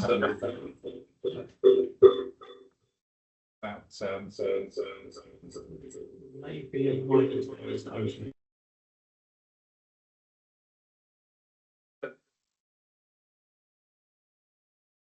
quite clear on exactly what that is yet, but we will have information on that going forward. So in summary, we need to submit this by the 20th of March. It's going to the executive on the 11th of March. So there's opportunity just to look at what we're putting forward to executive and to give us your thoughts on that and any comments that we can take to executive when it's considered. So as I said, I'm happy to answer any questions. Sorry about the length of the introduction. It's just such a complex thing. I'm going to try and consolidate it for you and make it clear what it's all about. So happy for us to go to the questions now? Okay, fine, lovely. I think I saw Marcus's hand up for. Did you? Actually didn't. Or was it involuntary action? Well, I'll take it. This Mike, Matthew, and then Dave. Thank you, Chair. Page 76. There's 4,4.233 allocated to digital demand responsive transport, compared with over 22 million allocated to traditional fixed route bus services. The first two boxes on the page are about bus services, evening services, and then 15 existing services. And then the third box is about digital demand responsive transport, which we've got the pilot running on with the Slinky Bus in Somerton. I'm interested in this because I was on the subcommittee that's had Somerset District Council ran jointly with Somerset Council a few years ago, looking at demand responsive transport. It's completely clear and proven that traditional fixed route bus services can't run profitably unless they're on very major routes. They're of the past. The future has to be small buses with a computer controlled system and an app which people can access from their home, and they can say, I want to go from South Petherton to Taunton, or even from Kingsbury, Piscopee to Langport at such and such a time, and the computer system processes the request, plans out all the different requests that have come in at the previous hour or two, and then tells the bus with a driver at the moment, although I guess in the future we may not have a driver, to go around this route and pick people up, so they don't have to walk to a fixed route bus stop, and it can access small villages. So I'm really disappointed that we're allocating 1/6 of the amount to demand responsive transport that we are to fixed route bus services, where all we're doing is subsidising private operators who are running bus routes inefficiently. Thank you, Mike. Yes, Richard. Yeah, I like to say that this, the extra money to the demand, responsive transport is vital. It's about rolling out the digital side to the rest of Somerset. And we will do incrementally. But just to slightly answer your question of why we're still spending so much on, the more traditional forms of bus routes. There's actually quite a few reasons why we would do that. One is that there are routes, especially with schools and colleges, where we have to transport large volumes of people that the demand responsive is not at this point capable of doing. So we certainly especially in early morning and early afternoon, early evenings, we do require that or style of transport. That's why we have to put the money in. You're quite right. The cost of the more traditional style of transporting people on buses is highly expensive, especially to Somerset with such long rural routes. But we do still need that at this point. We do not have an answer. Demand responsive is the future, like you say, but it doesn't quite fill that niche gap, shall we say, at this point. Could I come back, Mr. Chairman? Yes, of course. I mean, I like this committee to recognise what Richard has said, we stand on that, but make it clear that the future direction of public transport in this county really should be focused on digital demand responsive transport. I mean, we're way behind. It's running effectively in several parts of the country. I mean, in cities, because it's much easier to do in cities than in rural areas. But we really should put heavy emphasis on this. I mean, it's not just better for the community because it serves the need, but it's cheaper. And you can, you bring in the new small buses there, you can have them battery powered, so they're better for the environment. In every respect, it's a better direction to go. So if this committee could endorse that view and make it clear to the executives that that's the direction of travel we want. I'll just come back on that.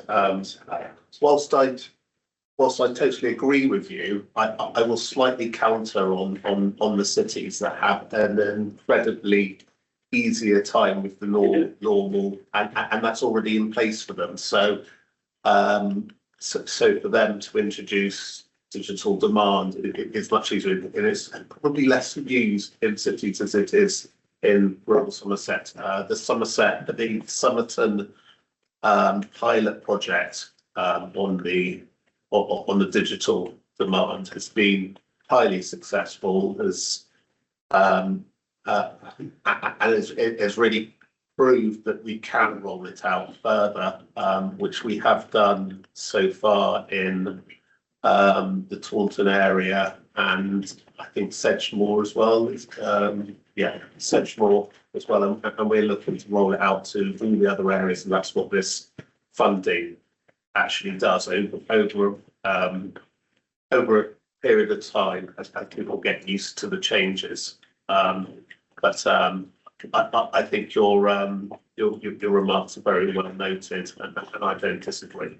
Thank you, Richard. But let's lead the way on this, and 4 million frankly isn't enough. Yeah, but Mike, what you used a term, I didn't catch the first word. It's responsive transport. Digital demand responsive transport, which is a long way of saying have an app on your phone and order up the bus. Yeah.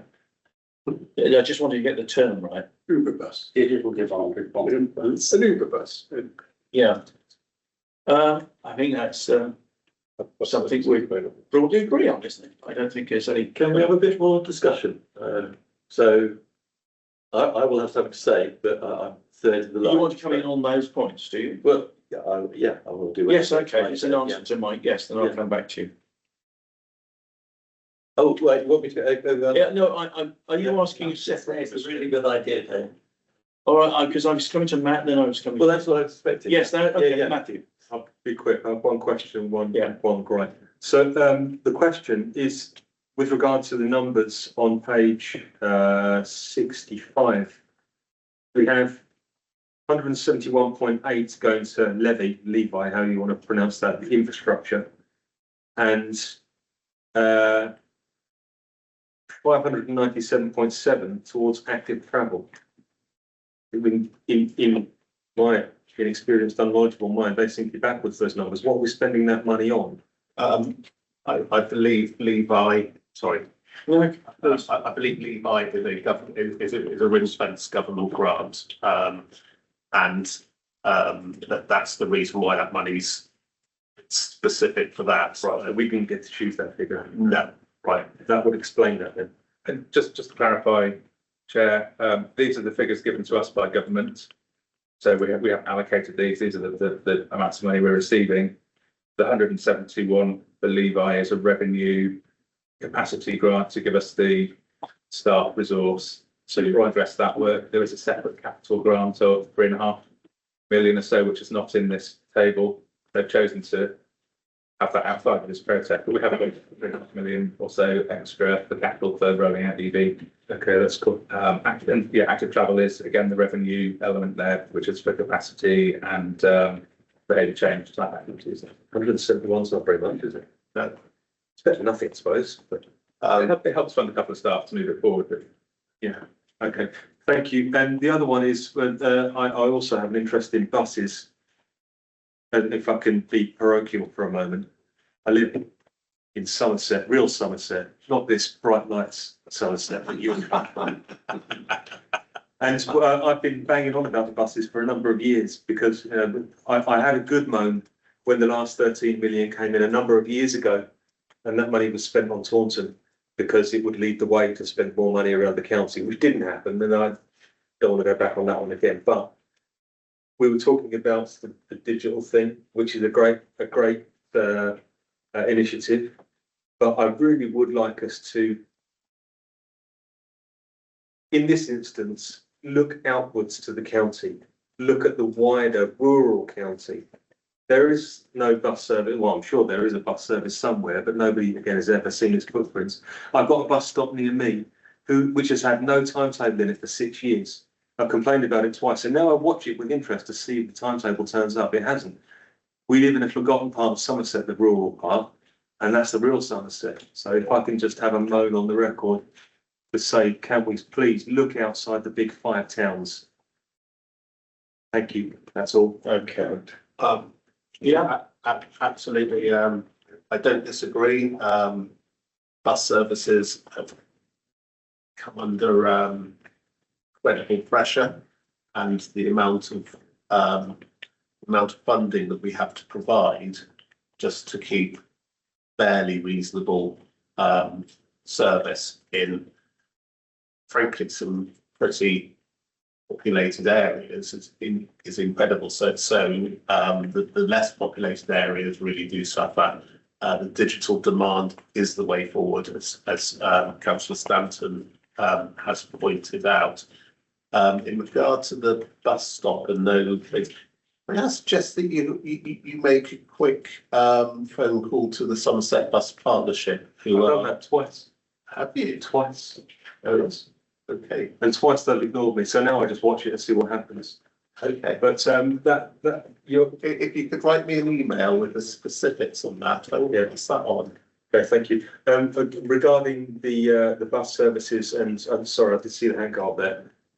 With the bus services, finding it hard in rural areas, we know that we're not allowed as an authority to run bus services according to the 82 Transport Act under Mrs. Thatcher. Okay, that we do. Yeah, but, we're allowed to run them if they're failing. And I might suggest that if the bus services in Somerset aren't serving the majority of the people or the majority of the places in Somerset, then those bus services are failing, and we could be able to step in and provide them.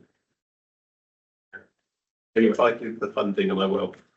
Right, yes. We're looking at a nice spreadsheet. I think Mike wanted to come in. Yeah, and just on the point about the bus stops and shelters and the more rural aspects of of the public transport network. So in this plan, we are suggesting on page 76 that we'll invest around 5 million in those sorts of infrastructure improvements. So that's about bus stops, access to bus stops, and making sure that they are usable, and the information provided at those facilities. So actually, we're choosing to allocate quite a large chunk of the bus capital money into those sorts of initiatives. Just to completely agree with your point that does need investing in. I don't know if Ashley wants to pick up the point about council's ability to run bus services.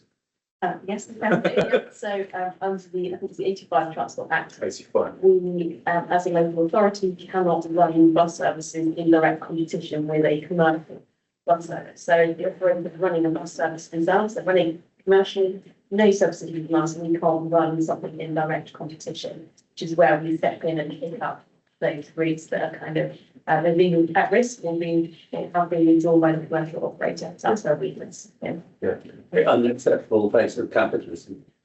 Yeah. As a cool, let's not get political. That's lovely. Thank you. If we could look outside the big 5 towers, that'd be great. Thank you. Thank you very much. Dave, thanks, Al. And then Marcus. If I can, I had some other points, I hope I will come to those, but I think I do need to just contribute to the discussion that Yes, we've please. already had, but there's other bits I'd like to come to as well. I mean, this reflects sort of experience in my area, and inevitably we all do this because it's what we know. But now in my area we have quite a bit, and it's a rural area, mostly small parishes in area terms, but has got a small town and a larger village in the middle of it.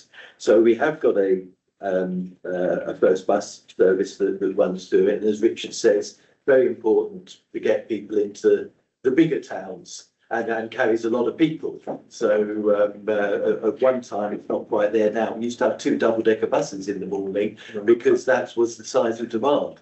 So if we put a minibus on, there would have been a riot because they needed and it still needs a double-decker bus now. Unfortunately, not the 2 it used to.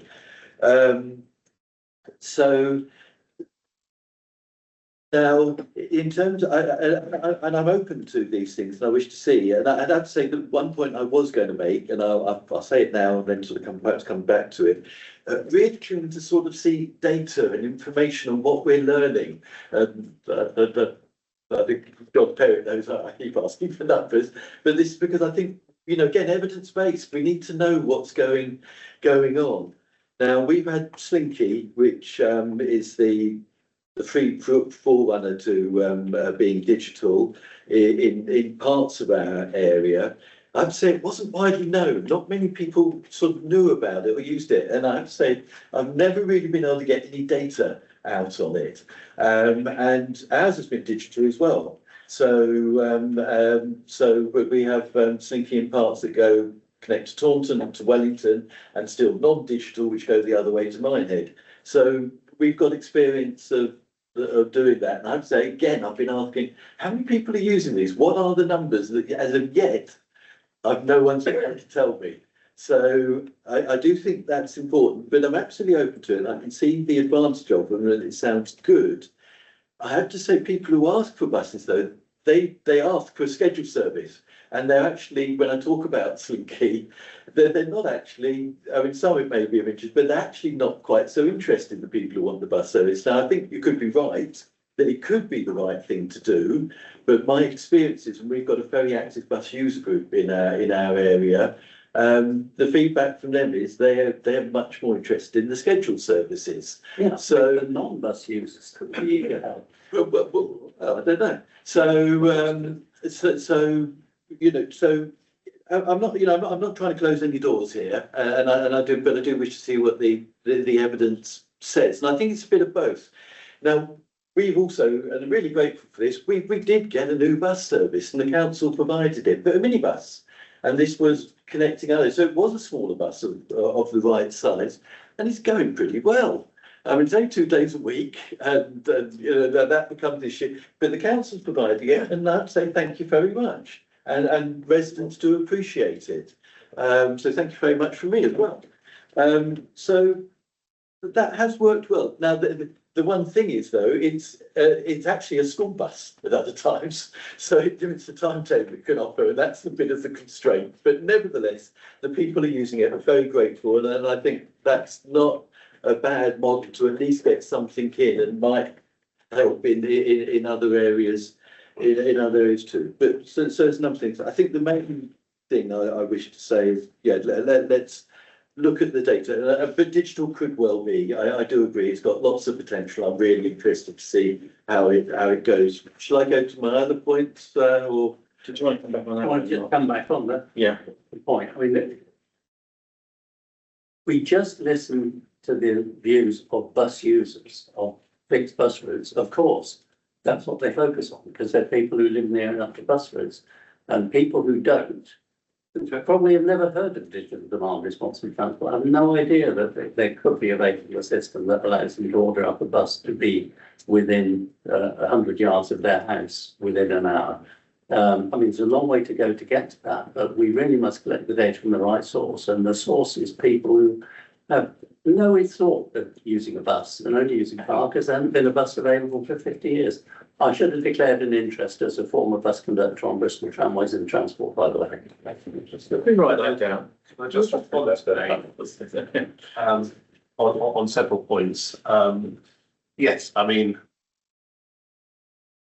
I don't want to use the term horses for courses, but there are reasons for both. But on data and actually anecdotal on the DDTR, the digital responsive buses, actually in Somerton, it's been really highly regarded, and that was our test. We are rolling it out, but it's been really highly regarded. People love it, and I think 10,000 trips were reached on it. Is that right? A few months ago, or a month ago or so, which is so a few months ago. Which really shows that it is being used. On your bus that goes to Wellington, just to let you know that we are planning a third day on that. So yes, absolutely. However, this all comes at a cost. You know, we would love to bring buses to everywhere, but there is costs involved. Okay, thank you. And which I agree with you, horses for courses. You know, I think that's right. And I'm really encouraged what you're saying about Somerton. I'm not for one moment trying. I support it. You know, I'm not trying to say that. I hope no one's got that impression because that was not the intention. Horses for courses, though, I think is good. And just bus users. So we've got really active. And just in case people don't understand what bus user groups do, they have schools in the centre of town where people are, and they're speaking to non-bus users as well. They're really keen to get more people on the bus, and that is the message. And I think Richard's aware of that. You know, they have lots of stalls, forever putting surveys out, forever trying to get information from the wider public. They're a good source of information. But I think I believe that is understood. I'll come to my other comments if I may. Okay, so sort of active travel. Pleased to see that.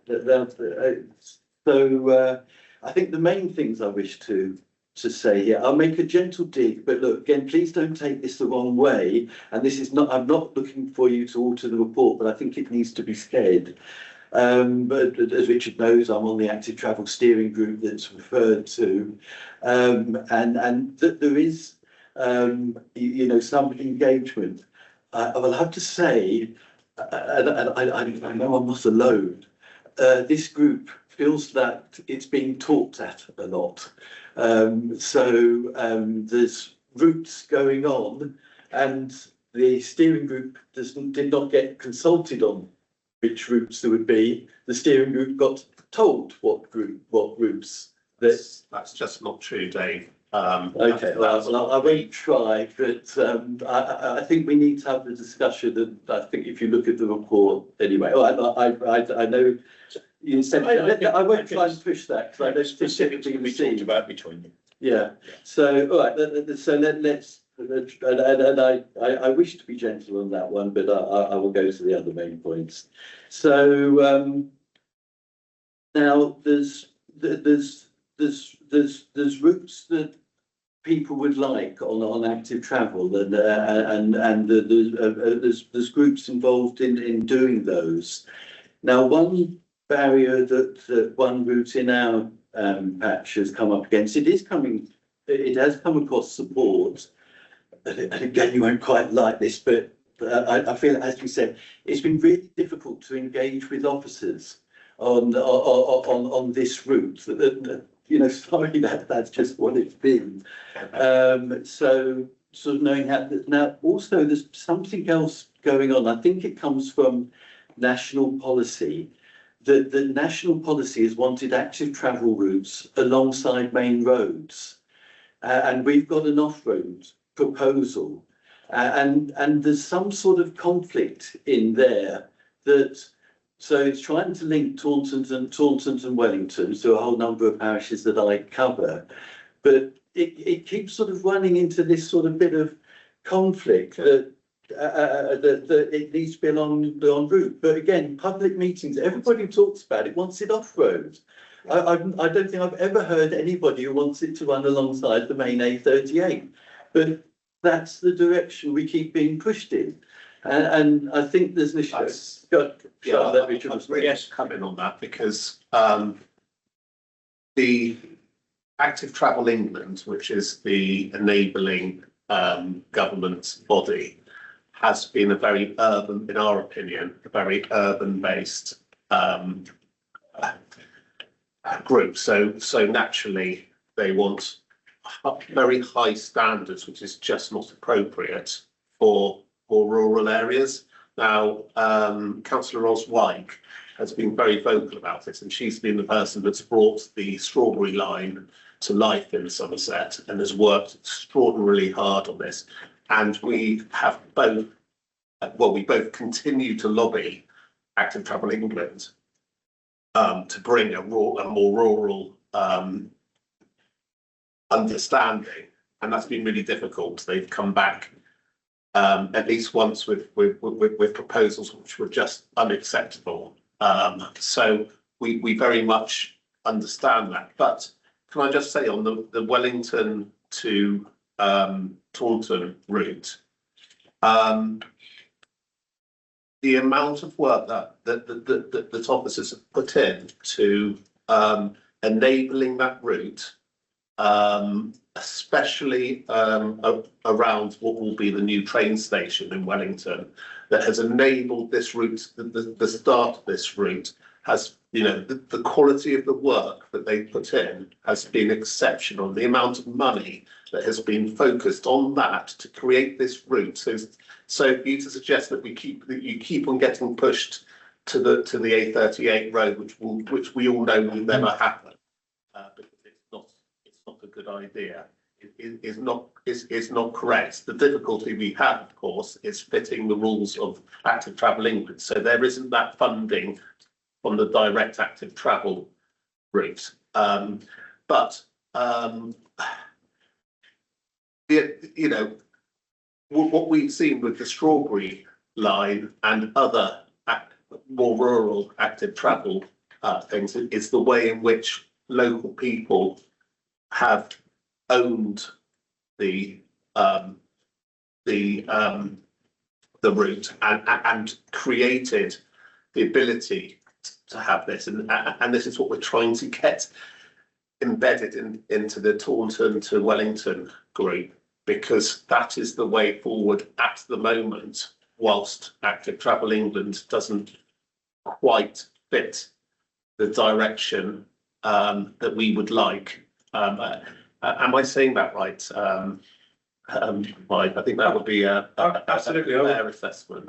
I think so. I mean, and we've seen a lot of great community delivered schemes in certain parts of the county, and we'd be really good to see that continue. I think the challenge is if it's just left to us as a council to create these long routes between settlements, then we don't necessarily have the resource within these funds to be able to do that. But communities get along with themselves. So I think I would just urge that community group to keep going, and if there's any particular barriers that we can help overcome, we certainly. Well, we already have. I think that it's very clear that we've overcome some huge barriers in the Wellington side in particular. We've enabled the route to travel. We've created funding for active travel in the area.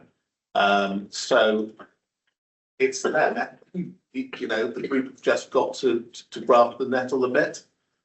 Can I comment? Let me just happily say, and then I'm done. Yeah, I've got some other points. Dave, Now, just firstly, is it in continuation? yeah, look, Don't interrupt me, please, David.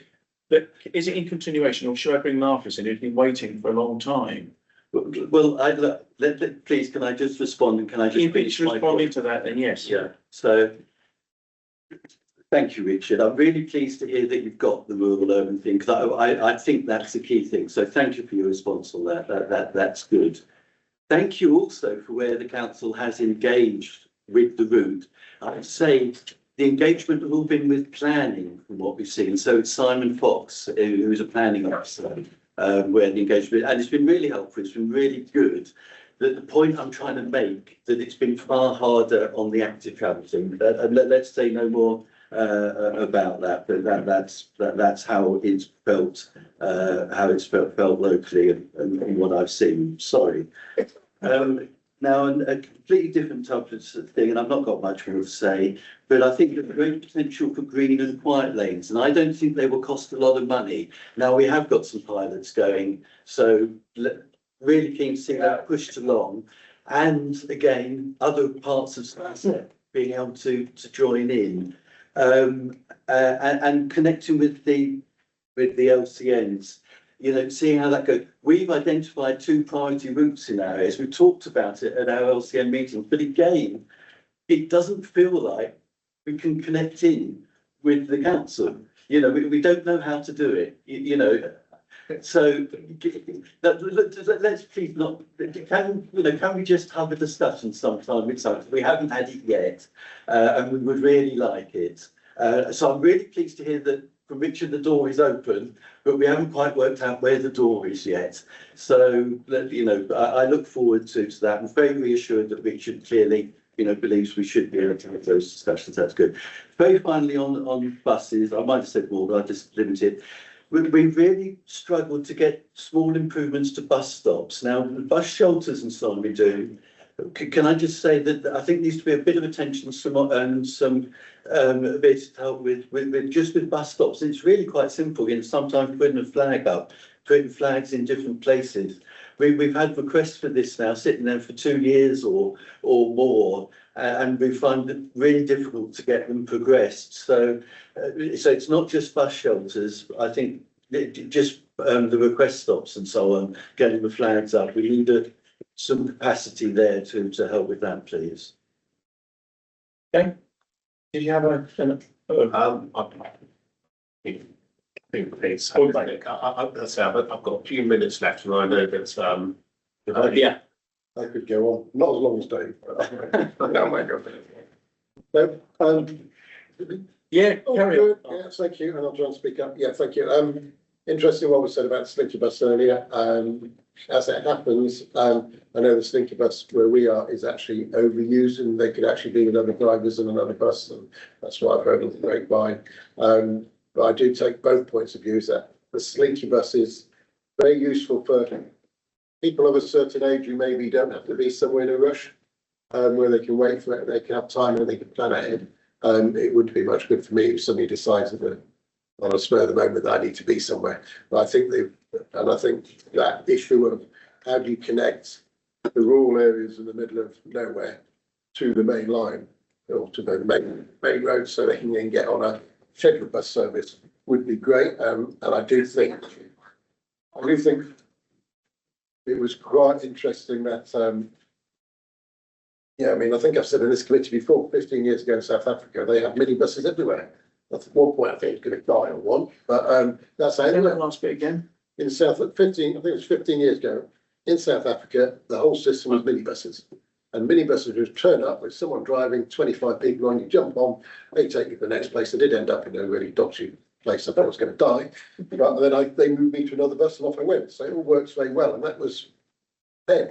And so now we've got the technology that maybe we could do it better, but I do think there's, you know, they don't suit everybody, but they do. I think Mike's absolutely right. It's the way forward. But what I would say is that, yeah, there's a lot in here about maintenance of bus stops and everything else, and accessibility, the accessibility of buses, etc. Well, yeah, we're just like a bus that you can get on, let alone how you get on it. And I think, yeah, obviously it wouldn't be one of these committees if I didn't mention the scandal of the fact that if you live in West Somerset, you can't get to the metropolis of Bridgewater, where the streets are paved with gold on a bus. And it's just clearly bonkers. And I keep saying it, and no one's listening. HPC buses going up and down the A39 with nobody on, yeah, half the time, and it's just like, I can't quite get my head around it. And it's not big in you, I know you're fully aware of it, but yeah, I can only speak about it for, you know, it won't be a council in a year's time, and I've been talking about it for 8 years. It's just, how do we solve that ridiculous situation where there's not a scheduled bus service from a small town to a major town? And I know there's issues, you know, I've been reading about the issues on the other side of the county as well with buses. I would just point out that we all know where the real Somerset is, Matt. It's in West Somerset, up on Exmoor. And there's another couple of bits also we talked about HPC. Yeah, there's still an awful lot of work being done at HPC, and I know we've got the work uplift that's being talked about, etc. But please, I mean, they can argue mitigation till the cows come home at some point. They need to realise that they need to put their hands in the pocket and maybe do a little bit more than they've been doing. I've got another few points here. Yeah, there was actually another question. Actually, I had a specific question. Something you talked about, Mike, is if we don't fulfil certain things, they'll withhold funding. Yeah. And I'm thinking, well, what happens if that happens? Where does that gap come? And I've also been talking about the active travel. I'm looking at that figure, and it's not a lot of money. It's 7.6 million over 3 years. In fact, it's not only not a lot of money, but the amount of the amount of expense highways work seems to cost is probably not a lot at all. And actually, it should be probably higher. In real terms, it should be significantly higher. Because I see what we're trying to do with active travel. You need to be able to, and I will argue, I would rather have a cycle path along a main road than no cycle path at all. And I think you only have to see how much the ones who probably got them in your neck of the woods is getting used more and more and more. Gradually, it might be another 15 years before it's getting used as it shouldn't, as we'd all hope. But I think we need to start planning ahead for the next generation, and we need to be looking at 7.6 figure and thinking, well, it's not enough. We need to do an awful lot there. I'll shut up there. Oh, I would just point out that we have another point that came up in another meeting was talk about the Strawberry Line, and our side of the county we've got the old Steam Coast Trail, but we've got other cycle paths or things that I use as a cycle path or may have used as a cycle path allegedly, occasionally, which actually isn't a cycle path and it's a footpath. And because of that, technically, that becomes a problem. And so therefore we then have to deal with the rights of way team. And let's be honest, that can be quite extrapolated when you deal with the right way team. So I do think we've got a lot of footpaths that aren't cycle paths, that with the days of cycles that seem to have wider wheels, ever wider wheels, depending on which part of China you get them, could be more cycle paths. And they be redesignated. And they need to be redesignated, but that seems to take forever and never possible because landowners get involved, we have to get involved, and by the time it all finished, the bike's gone rusty. So thank you. Something else I'd like to weigh needs to correct what's been said. Well, what I said, well, The Vice Chair would like to. I'm sorry, come, maybe Marcus, but you can't have a footpath that takes bicycles and a right of way, full stop. You have to have a bridle way and it has to be fenced off and it completely buggers the footpath, excuse my language.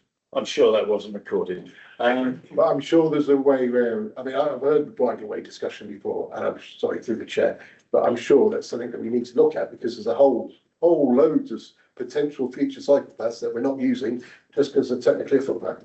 Right. Bonkers. Okay. Was there any point you want to come back on that?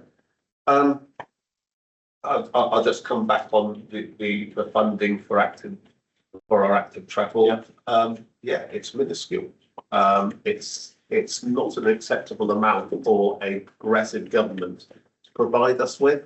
We're supposed to be in a position where this is the future, but it's just not being funded. We are, as a council, very prepared to go in the right direction, but we're not receiving the funding to be able to do this. And another absolutely vital point that is never explained is that we're provided with funding to maintain our roads. We are not provided with funding to maintain our rights of way, our bridle ways, our active travel routes. And that is just not acceptable. And it's something that I get very angry about, but you know. We can get funding through planning applications, can't we, for active travel? Only where Yeah, when they're building houses. building and relation to that. In terms of new dwellings and new communities. Yes, but that helps. Yeah, I mean, it is a way in which we try to fund these things, but you know, every penny that we take in that is money that's taken away from putting solar panels at the top of the roof or the roofs, putting money into our schooling, putting money into our GP surgeries. Right. It's a single fund that is very difficult. So it's very difficult for us to argue that we need funding for that, even though the obvious health benefits. But when it comes up against the stronger reality and what trumps all of it is the viability of the housing scheme in the first place. So it doesn't matter what we put in place. That's the problem. I don't know if you want to add to that, Mike, at all, but no, I think it's very well described in terms of the challenge.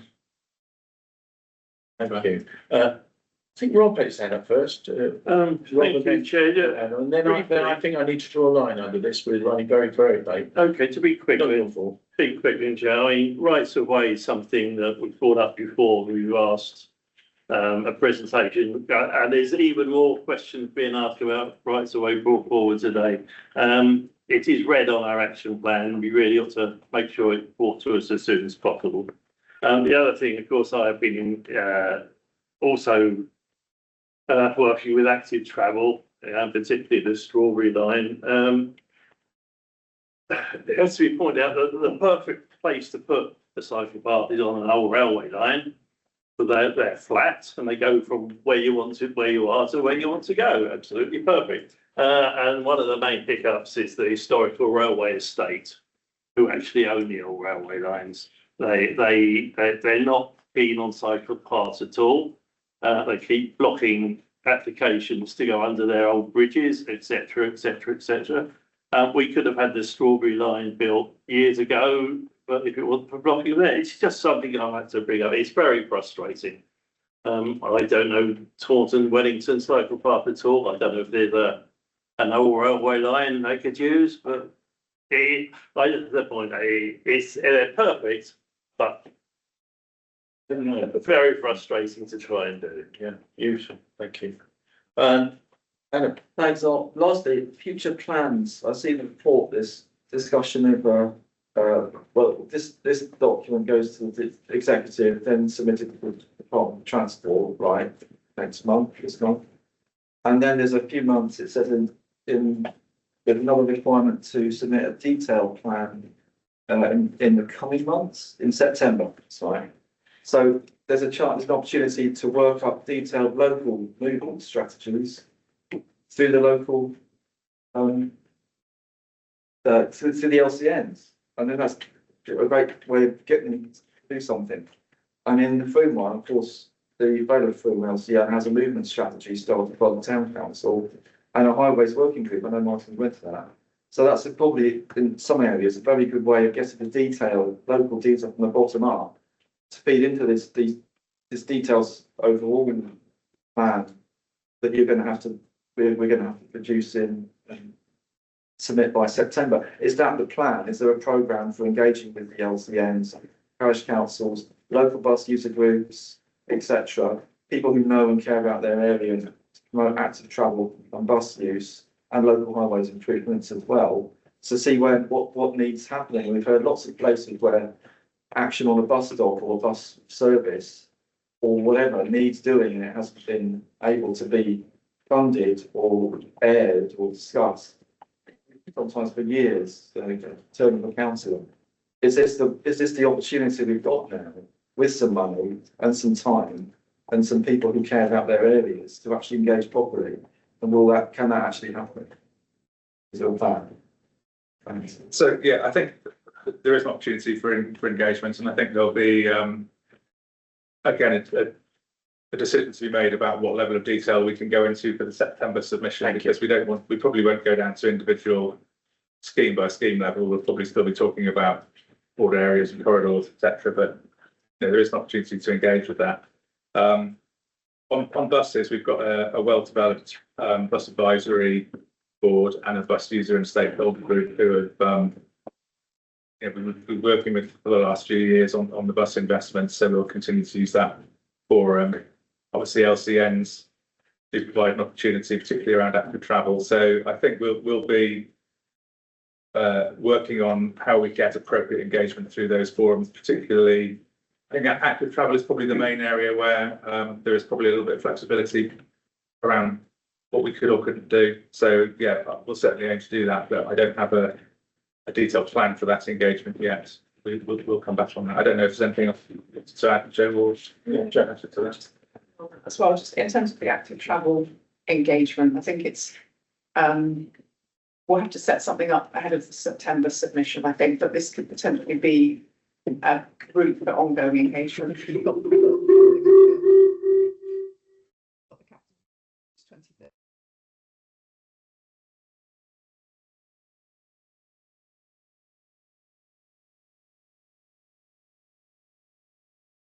Something quick and immediate, just for the September. Sorry, it keeps disconnecting, and every time I reconnect, I have to remute it. So. Oh, is it? Okay. Dave, would you like to come back on that? Well, yes. Look, some of us thought a mechanism had been set up already, and this is, why I'm a little bit surprised it's not been mentioned. There has been an active travel LCN steering group set up, which all LCNs are meant to send their representatives into. Most are, so certainly Froome and so on. So those are sitting there, and I have to say, yeah, and I'm representative from our area, and yes, I'm sorry, and this is why I'm trying to say, we are a little bit frustrated. We've not been able to feed in. We've had our discussions at the LCN meetings with everybody. We've got priority routes, and it doesn't feel like anybody's listening at the Somerset Council. And I know Rich Start's in the right place, but he's not listening to us. and Mike, you didn't even seem to know about the steering group. That's I can't, what's happening. So there is a steering group, and there's a whole bunch of really keen active travel people on it who want to feed in, and we would love to be able to do so. Right.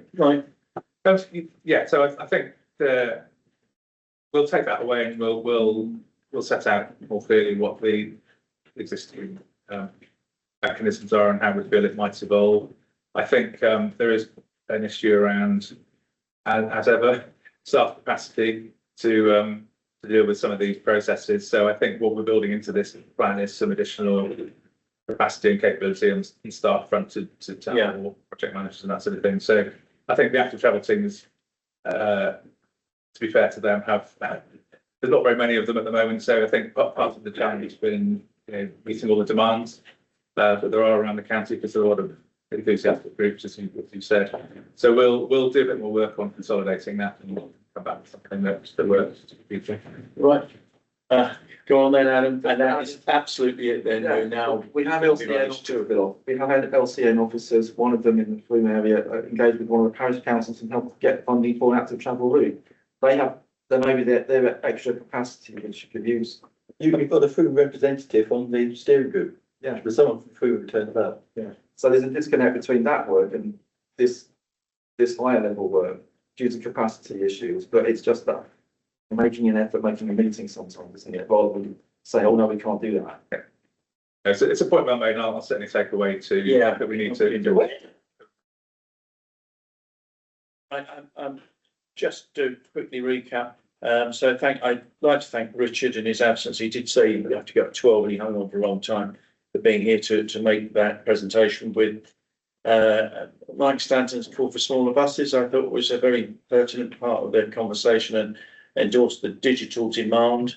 And amongst all the other things that came up, I felt that what I was drawing from it was perhaps we might need to change the perception of bus users. We might need to change their culture a little bit so that they do actually link into the slinky buses. They do actually realise this is a possibility. And at the moment, it seems that they often bus users want a set time for a bus to arrive. But if they've got flexibility, we might need to make an effort for them to understand that flexibility.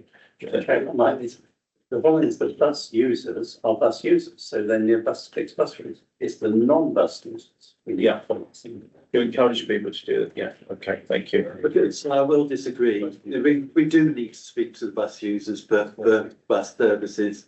I've just got to disagree with that comment. We need to speak to both. And in my experience, that is what bus user groups do at the moment. And there's that network. Well, I wasn't excluded. I wasn't excluded. No, good. Okay. So need to sustain rural services was a major issue that came up. Incorporate rural routes into active travel. The use of I think that's a very important one to take away, the use of the LCNs. I go to LCN meetings and sometimes you think, well, is this really working? But I think one area where it does work is on travel, because in many LCN areas, you are looking at transport going into town, the nearest town, and out again to the rural. So I think we can learn a lot from the needs of some of those rural communities, specifically what they need, what they want. Recognition that active travel is underfunded. There were lots more points as well, but we haven't got time. So thank you very much. I think we need to form a 10-minute break and then we move on to the last item of the agenda. Thank you.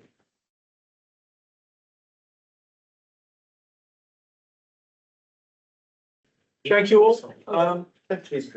We need to go back now. We need to go back on to the flood reports, agenda item 8.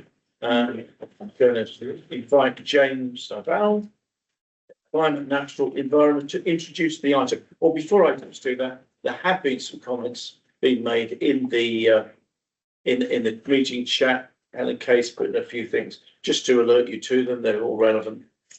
Should you wish to read them, thank you. Okay, James. I'll try to be brief, and then I'll pass across to the members.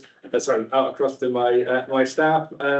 Anna, in particular, have been working really hard on this in terms of the Section 19s, working with some of our consultants to try and play catch up to a certain extent with some of the Section 19s. We've got a number of years reports here in terms of the Section 19s coming forward, 5 in particular, and we'll be moving very quickly into the recent major incident reports around 2 Section 19s coming forward in the next couple of weeks.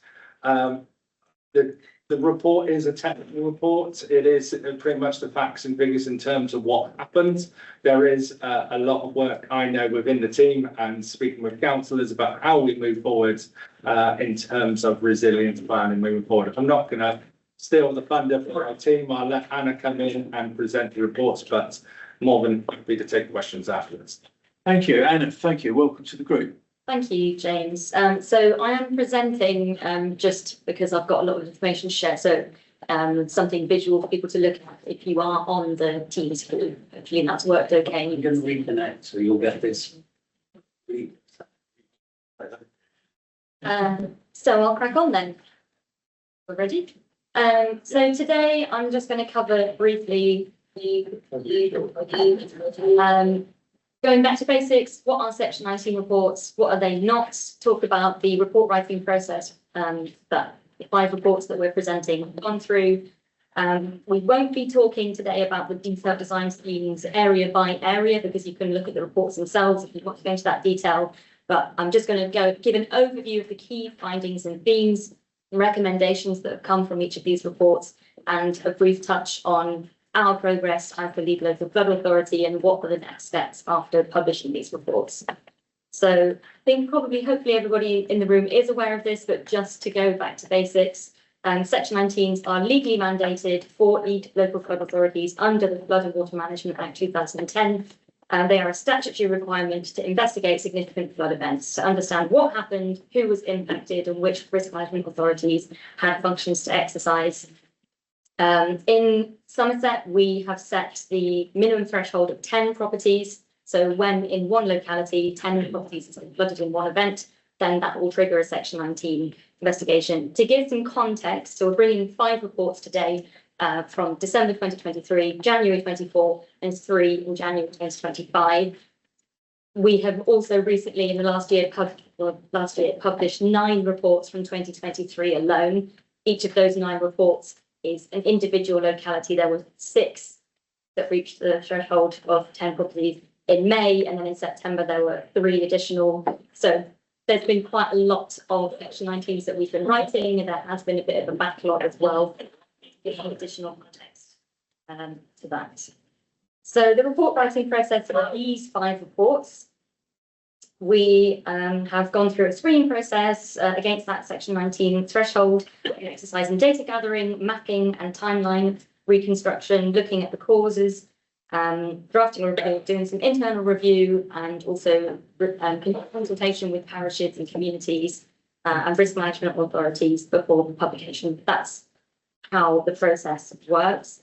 There is a lot of data collection and community engagement and collaboration with risk management authorities to collect data. A theme sort of throughout is that this is a little bit of a challenge as well, collecting data on flood report in the first place, so that we know whether we've met the threshold of 10 properties. And then in terms of these reports, we did collaborate with WSP on the 3 reports for January 2025. The LLFA suffered resource constraints throughout 23 and 24, and I mentioned that we already had a big backlog because there was so much flooding in 23 and 24.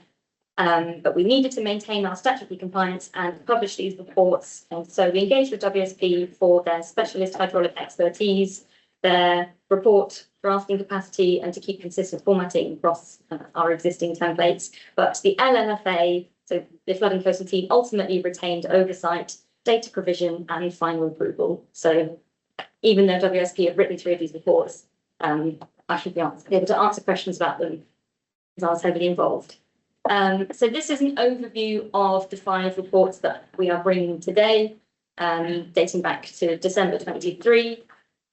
Just to, you can have a look and see how many properties were affected in each area.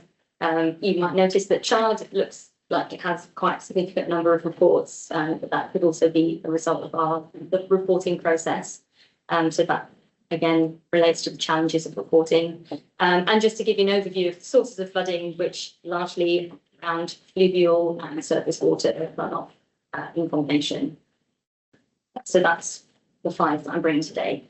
The themes and findings from these reports are generally common causes of flooding tend to be intense rainfall, which overwhelms drainage, blockages and system capacity exceedance, service water routing issues, ground saturation, because of these events happened during the winter where the ground is already heavily saturated, and property level vulnerability, which we can see then in the recommendations. We talk a lot about property flood resilience.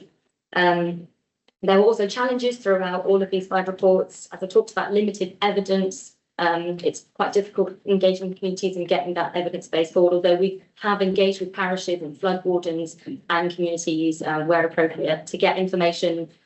Sometimes we sort of meet that threshold, but then we don't have that detail about sort of what happened and where it came and things. Some other challenges that consistently come up are sensitive and complex interactions between sewers, highways and overland flow systems, and also age and condition constraints of drainage infrastructure, as well as challenging responsibilities between different risk management authorities. This is some key findings. And then I think the kind of juicy bit is the recommendations. So what a big part of the Section 19 is about recommendations to prevent such events happening again in the future or lessons learned. It's worth noting that there are lots of different stakeholders responsible for these recommendations. So this isn't a commitment, we at Somerset Council will. It's more what could be done. And a lot of the recommendations are actually further investigation. It was the Section 19's, the scope of Section 19 isn't to go into that really deep hydrological analysis and flooding mechanism. So a lot of that is part of the recommendations. But people, stakeholders who are responsible include the Lead Local Flood Authority, so that's the Flood and Coastal Team, Highways, Somerset Rivers Authority, Environment Agency, Town and Parish Council, communities and residents, flood wardens, property owners and householders, landowners, farmers, Farming and Wildlife Advisory Group and water management companies, just to list a few. So it's sort of a joint responsibility. But just to give a bit of an overview, there are the short-term issues that would be kind of slightly easier to deal with. Again, not necessarily commitment, but most of the reports recommend improving highway drainage performance and looking at maintenance schedule, confirming asset ownership of culverts, brooks, bridges, increasing community awareness and promoting property flood resilience, helping local parishes and flood groups to make flood plans, emergency procedures, and that's also working with available support from Environment Agency and insurance companies. Also supporting flood warding groups and encouraging the continuation of local groups, as a lot of these already exist, and promoting drop-ins, community-led resilience planning, as well as education on riparian responsibilities, because a lot of landowners and residents are often not aware of the legal duties that they have around watercourse maintenance. Then to touch on some medium-term, targeting enforcement cases would be deal for that those riparian duties, investigating in more detail, as I mentioned, culverts and channel capacity, improving flood monitoring and alerts, which the Somerset Rivers Authority are already very involved with, but that's something that comes up a lot, residents saying we weren't aware, we didn't know early enough. Also developing climate adaptation plans, and then in the longer term, things like natural flood management, where we would be working with farmers, the Environment Agency on upstream attenuation where it's appropriate. And this is where hydronic modelling is really important, because it needs to be in the right place and it needs to consider catchment-wide approaches and what impact there might be downstream.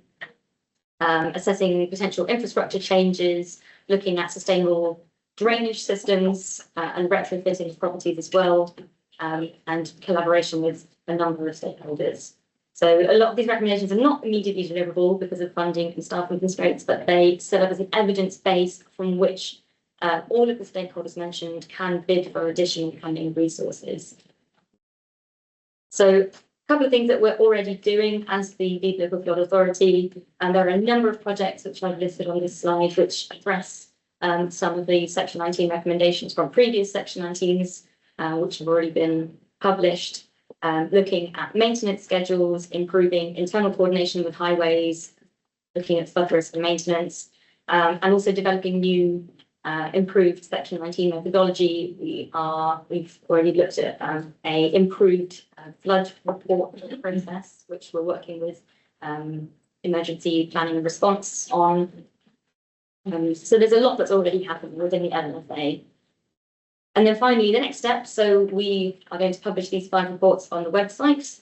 There are 2 additional reports that James mentioned from January 2026, flooding 26th of January, which we are starting already to work on these 2 investigations. I think it's been mentioned, we are already experiencing climate change. These reports are going to keep coming through as these flood events keep happening. And then the next steps are also to continue looking at funding bids, joint working with other RMAs and targeting drainage assessments and looking at asset management. Is everything? Yeah, thanks. So I'm happy to take questions. I think James is. Thank you very much. It's great.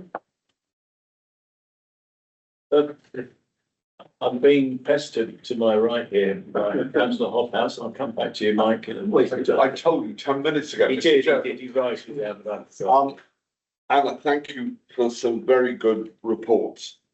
Your Martok report talks about Coat Road. As it was flooded, it went through Area South planning with the flood officer's recommendation to pass it, that the houses could be put in on Coat Road.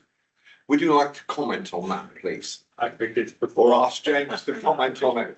I think it's before any of the officers in the room involvement in that particular one. I think it's a case where we need to take that away and have a look at that particular one. But yeah, your report needs. Sorry, do you want to come in?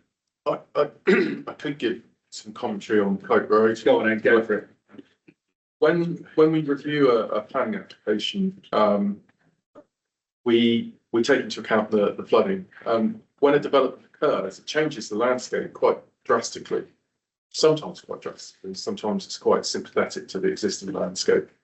If the application that's being put forward to us is proposing to change the landscape in such a way that it will mitigate or manage that flooding, then we are required through the National Planning Policy Framework to accept that if that meets standards. So when people talk about they're building on floodplains, they're building on flooded land, it could be actually that the proposal that's been put forward for that development is actually going to completely change that and mitigate or manage that risk. Do you understand what's happened in South Wales last week? £2.5 million have been spent bulldozing 15 houses because the developers' so-called mitigation failed completely, and it costs the council. Yeah. I'm not going to make any further comment than that. The second thing I want to talk about is house owners' responsibility, and it is the house owner's responsibility to guard their own property. One of the things that I've been working on with James, and he's bringing it in more, is the Peagle alarm system. If you want to hear how noisy it is, I can show you. But we are short of a number of radar measuring devices, in particular one in Ilminster.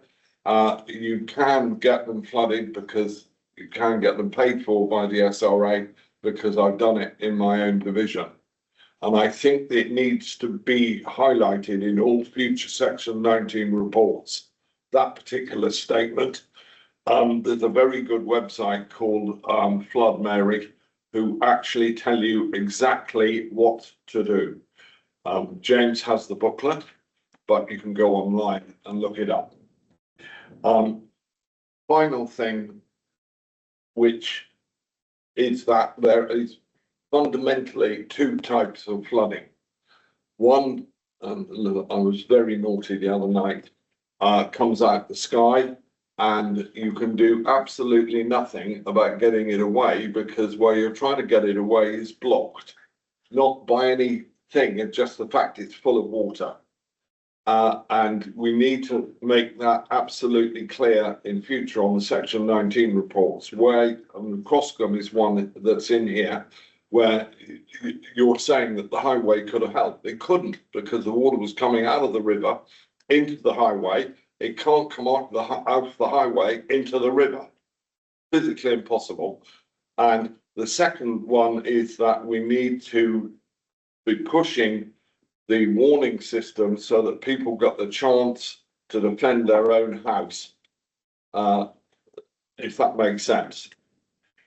I've done a thing at this committee, and people heard the alarms. So if you want to hear them again, I'll do it, but they're pretty noisy.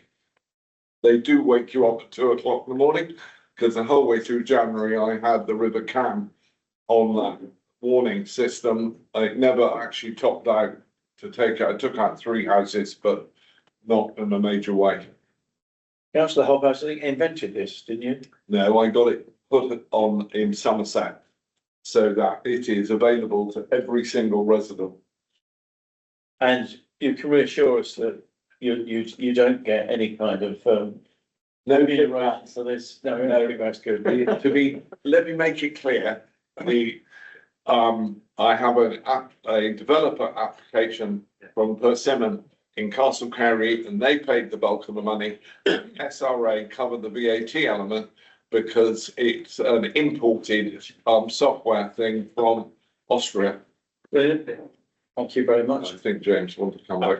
James, just going to reassure Henry that we have added it to our transformation programme where we're looking at data and intelligence and seeing how we can look at this as a business as usual function long term. There's a bit of work that we need to do, and we're working with SRA colleagues as well. So the team are aware of the system and how it works. We just need to see how we can look at the long term integration into flood management. Thank you very much. Mike Stanton. Thank you, Mr. Chairman. Henry's done a great job on these paid-all flood warnings. SRA is very happy to fund them. There is a problem we won't go into now about the Environment Agency being sufficiently committed to them, that we need to go on promoting them. I have got questions on, I mentioned this to Anna ahead of time, on the Crostham and Shepton report, and then several questions on the South Pelican one, which is where I live. So can I do Crostham first, please? Yeah. A quick one. The reports for the flood on the 1st to the 4th of January 2024. But I was summoned to Crostham on the 18th, February, Saturday. And in fact, I'm looking at the picture on page 150 of the water coming out of the river over the wall, as Henry was describing, it's coming from the river onto the highway because the culvert's too small below it. And we had exactly the same thing on the 18th. So the question really is, do we get another Section 19 report for the 18th of February flooding, which incidentally generated, caused the then MPs to convene a meeting of the local flood group and investigate it. So, and interestingly, actually, when I got there on the 18th, who did I find sweeping out the pub, sweeping the water out? But Tessa Mutt, who's now the MP. So that's the first question. And the second one is just about the date of, this was a flood in 2024, but there's a reference on page 14 to a rain gauge at Dolting and a measurement on the 25th of January 2025, which seems a long way distant geographically and time-wise from flooding in the beginning of 2024. So clarification on that would be useful. I stop there and then come If you like those 2 points. So on the point about dates, I think it could, these reports were done based on data that we had at the time. We have 4 reports coming in and emails, and it would have been that when we looked at all of the reports that we had and went, okay, where has flooded when, then the 4th of January, that would have triggered Section 19. I imagine maybe additional reports came in on the 18th, but not quite enough to trigger the Section 19, or that people thought don't need to report it again. They already know about the previous one. But that's the reason why the 4th of January has been investigated. On the point about the rainfall data availability, actually now you're saying that it's 25th, I'm wondering if it actually is a typo. When we spoke about it before, I wondered if it was, there was an issue with data availability, and as I've mentioned in the presentation, this is kind of a recurring challenge that getting information about rainfall at the time is not always possible, and also nearest rainfall gauges are sometimes kind of not even really anywhere near. So my initial thought was that, well, that was the nearest available data, but actually having heard you say 2025, it could possibly be a typo. So I will revisit that, and I'm glad you brought that up. Thanks, Anna. Thank you, Jack. I should have said, by the way, that Anna has done a tremendous job on these Section 19 reviews. And I'm not talking just these, but a couple of years ago, 2 years ago, I think she's all been superb on this. So thank you for your comment. On the South Village one, which, as I said, I live there. I wasn't there when the rain started to fall. My wife was, and she got severely abused by people that stopping driving their cars down the flooded road where it's throwing water into the floors of old people's bungalows. So it's kind of fairly vivid in my memory. Several questions. The first one, which I've already raised with Anna, is that the report actually says, when it lists on page 9 of the report, this is a supplementary one if you want to open it on modern.gov. It's not in the, if they came in later, but it says of all the authorities contacted, the South Petherton Parish Council did not respond.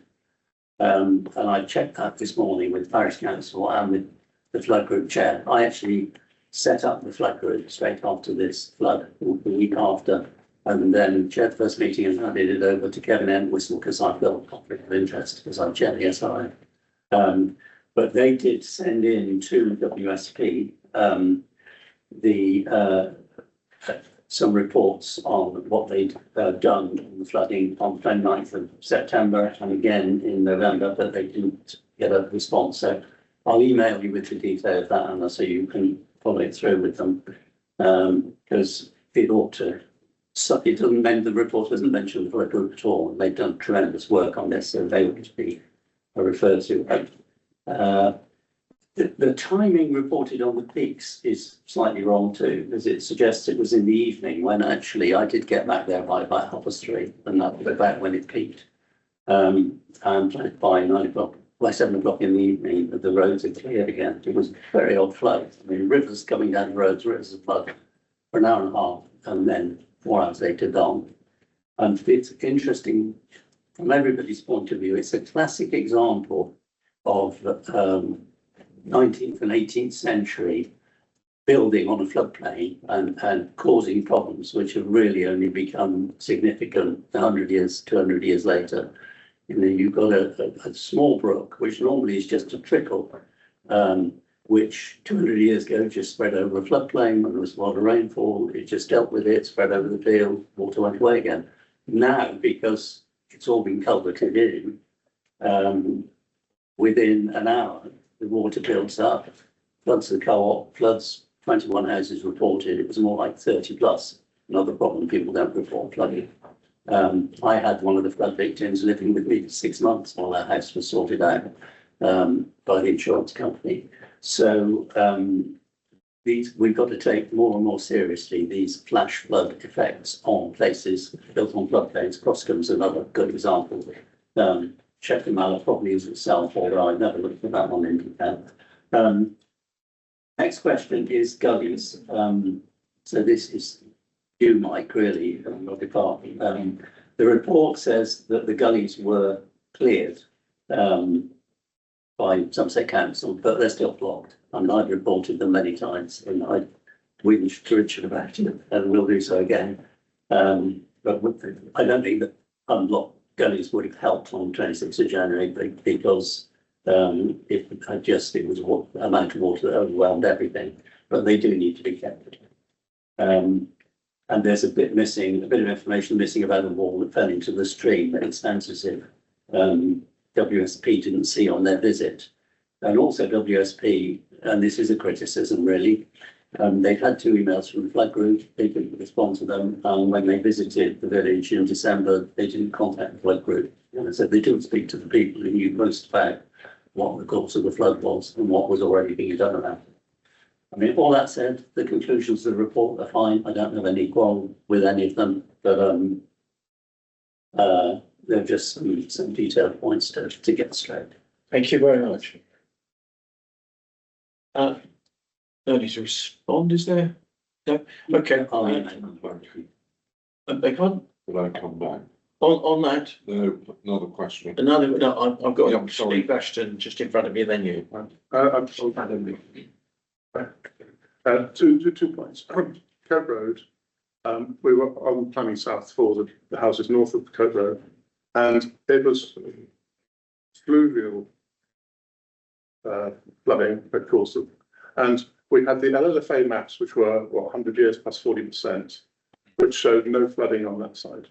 But an objector showed them canoeing down that road, where there was LLFA said there was no chance of flooding in 100 years plus 40%, which puts us in a really awkward situation. Now, I take your point that building and construction can modify the environment, but for river flooding, you're not going to have much chance of dealing with that at all.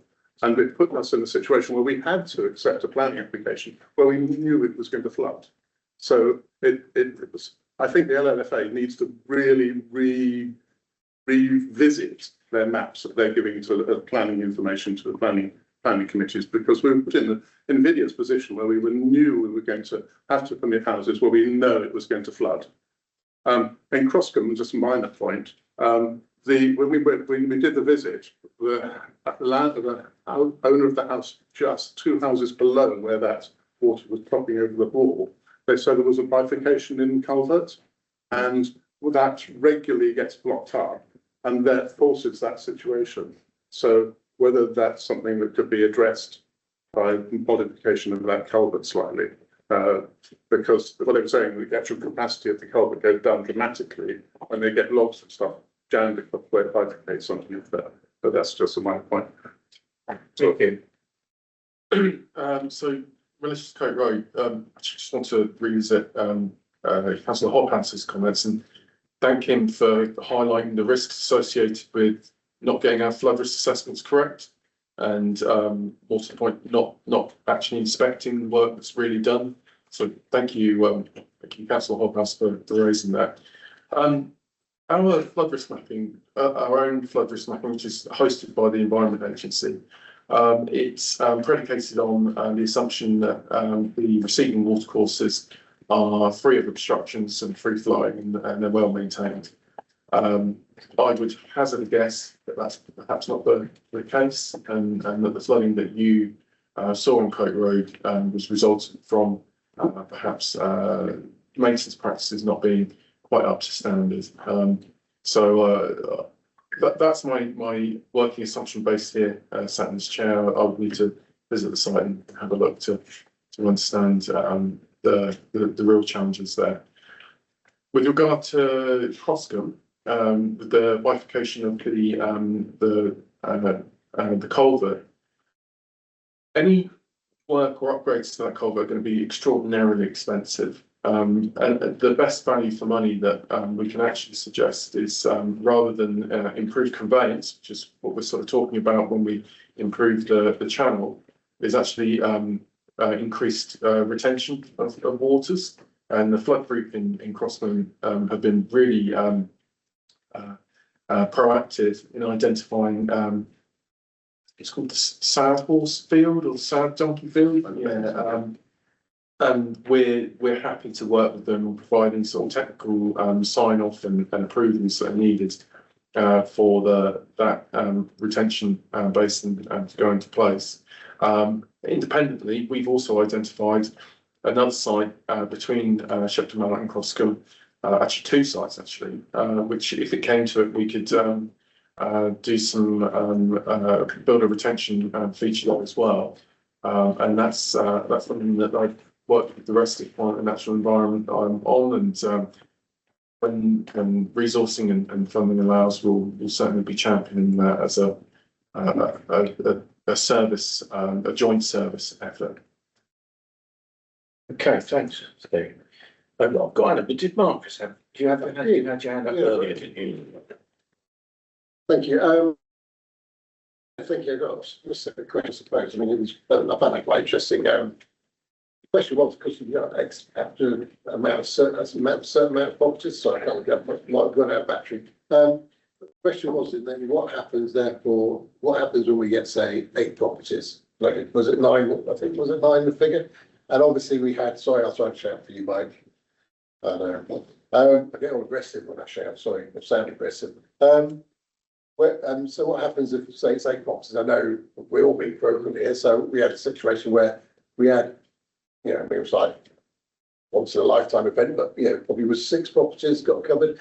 It's the same sort of effort or report put into them.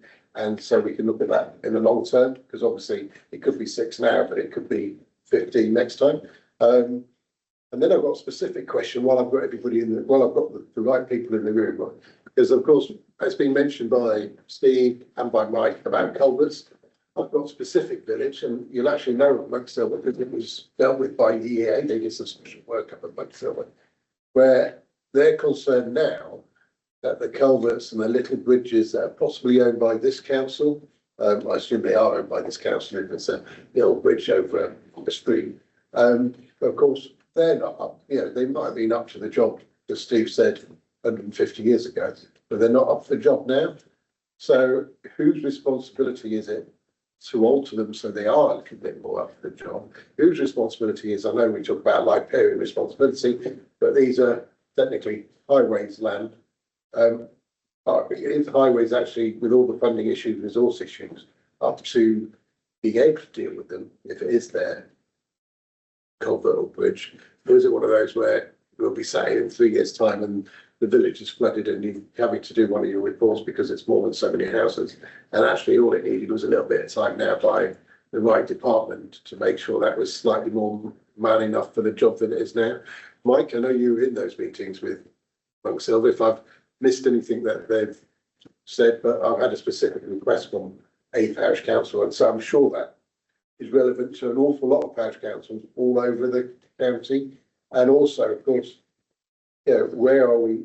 Is there a situation where parish council could maybe get a little bit more involved with maintenance if they have the funds? If it's a few £1,000s, they can up the precepts, they can do things. Sorry if I'm asking questions I should know, but I don't when it comes to planning. So I thought I'd ask these now.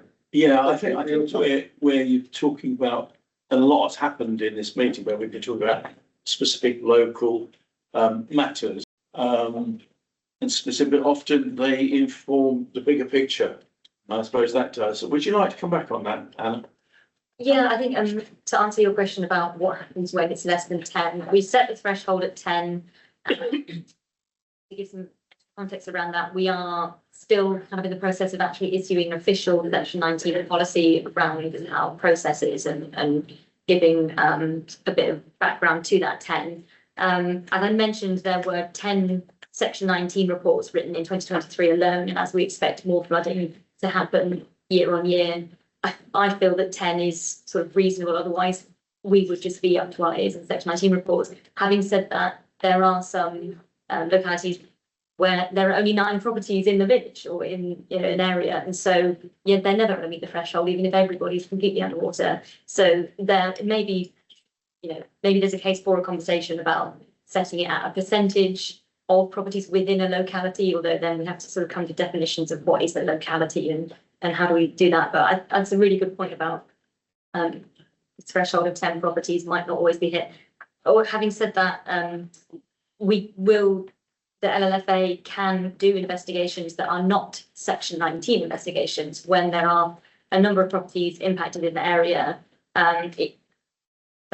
Local council can sort of request that an investigation is done. It just doesn't necessarily need to be a Section 19 with all the kind of confidence Section 19 gets. It's still within our remit to do investigations capacity warranted. So that's an answer to your question about the threshold.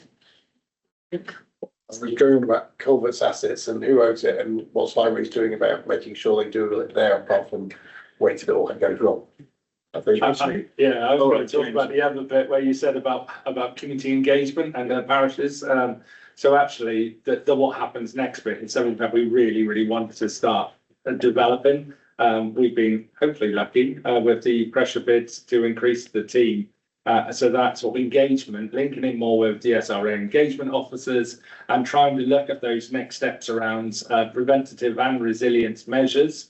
So actually, if there's an ability to look at co-creation of plans going forward of what are the key actions that we need to do as an LOFA, EA, etc., as well as where are the opportunities for the parish, town contributions and local community groups. Like Neil's example of Crosscombe there is a great example of where we need to come up with more co-created plans of how we actually work on these challenges. There are some towns which are more challenging than others. We know child is one of our top priorities. We know Ilminster is never one of those top priorities. We need to come up with some solutions and start engaging. There's a lot of just trying to look at the studies in the background to be able to understand what those options are first before we can then move forward with some of the communities.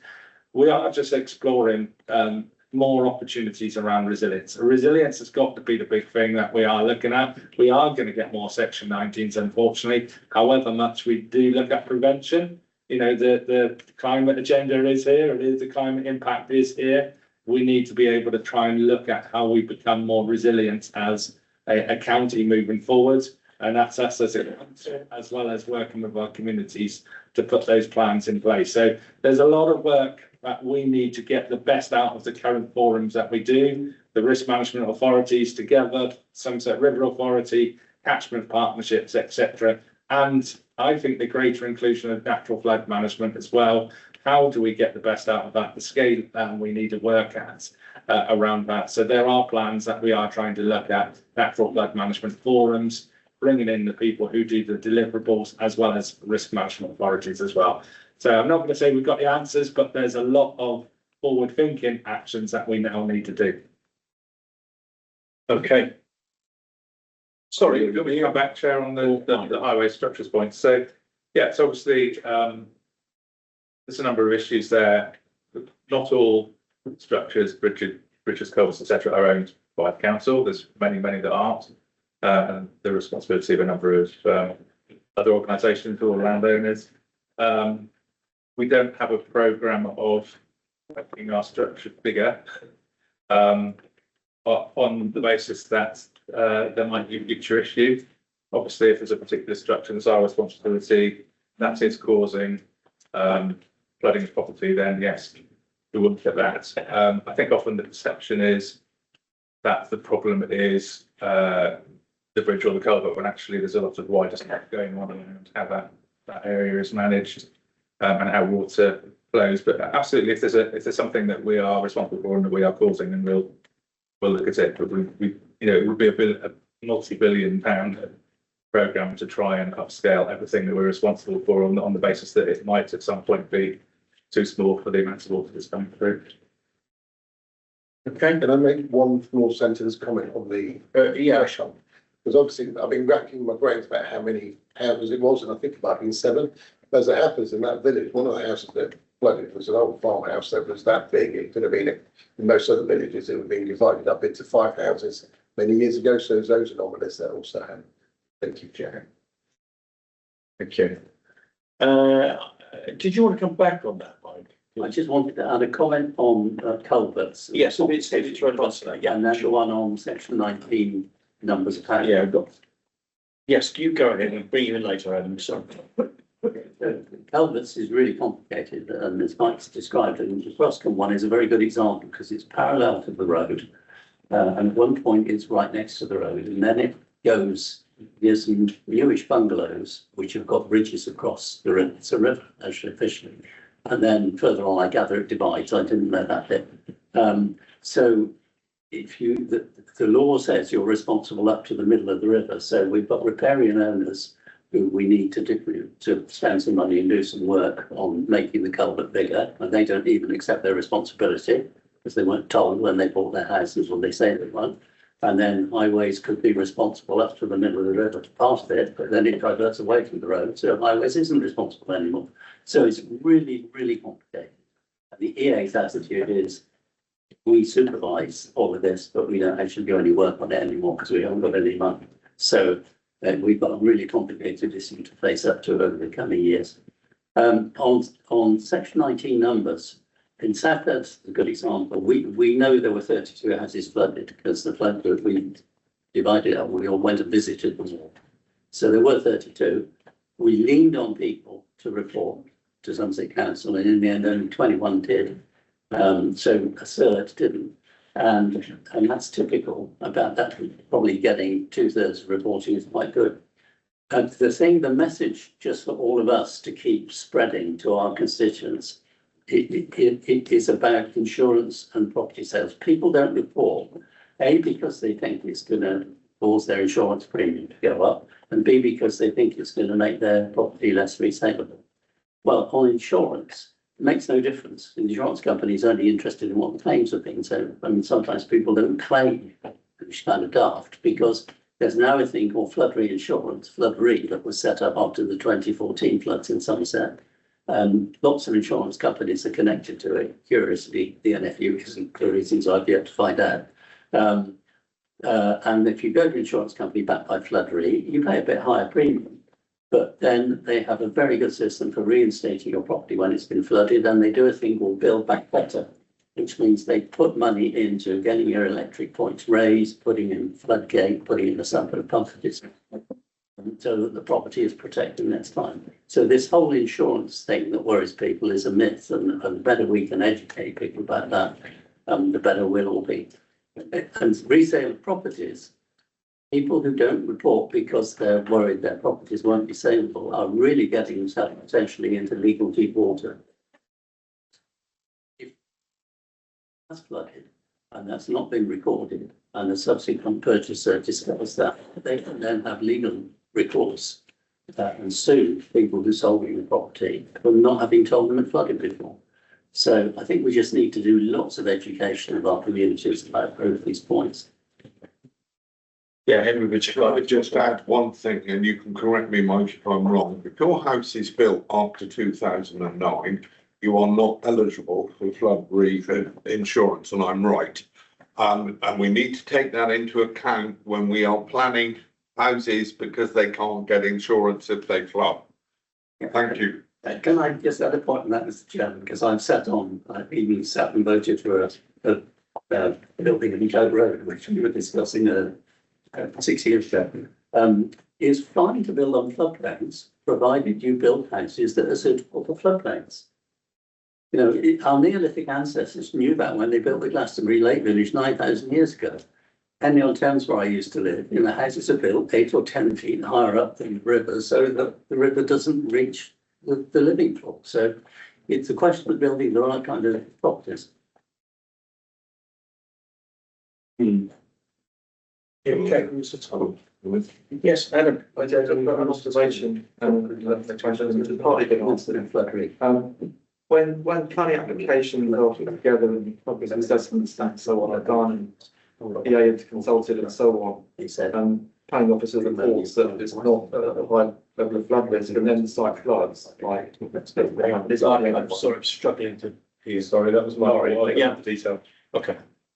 So when the LLFA team, the EA comment on planning applications, I think sometimes there's too much certainty in those judgments, and that there's not enough caveats reported that we could be wrong.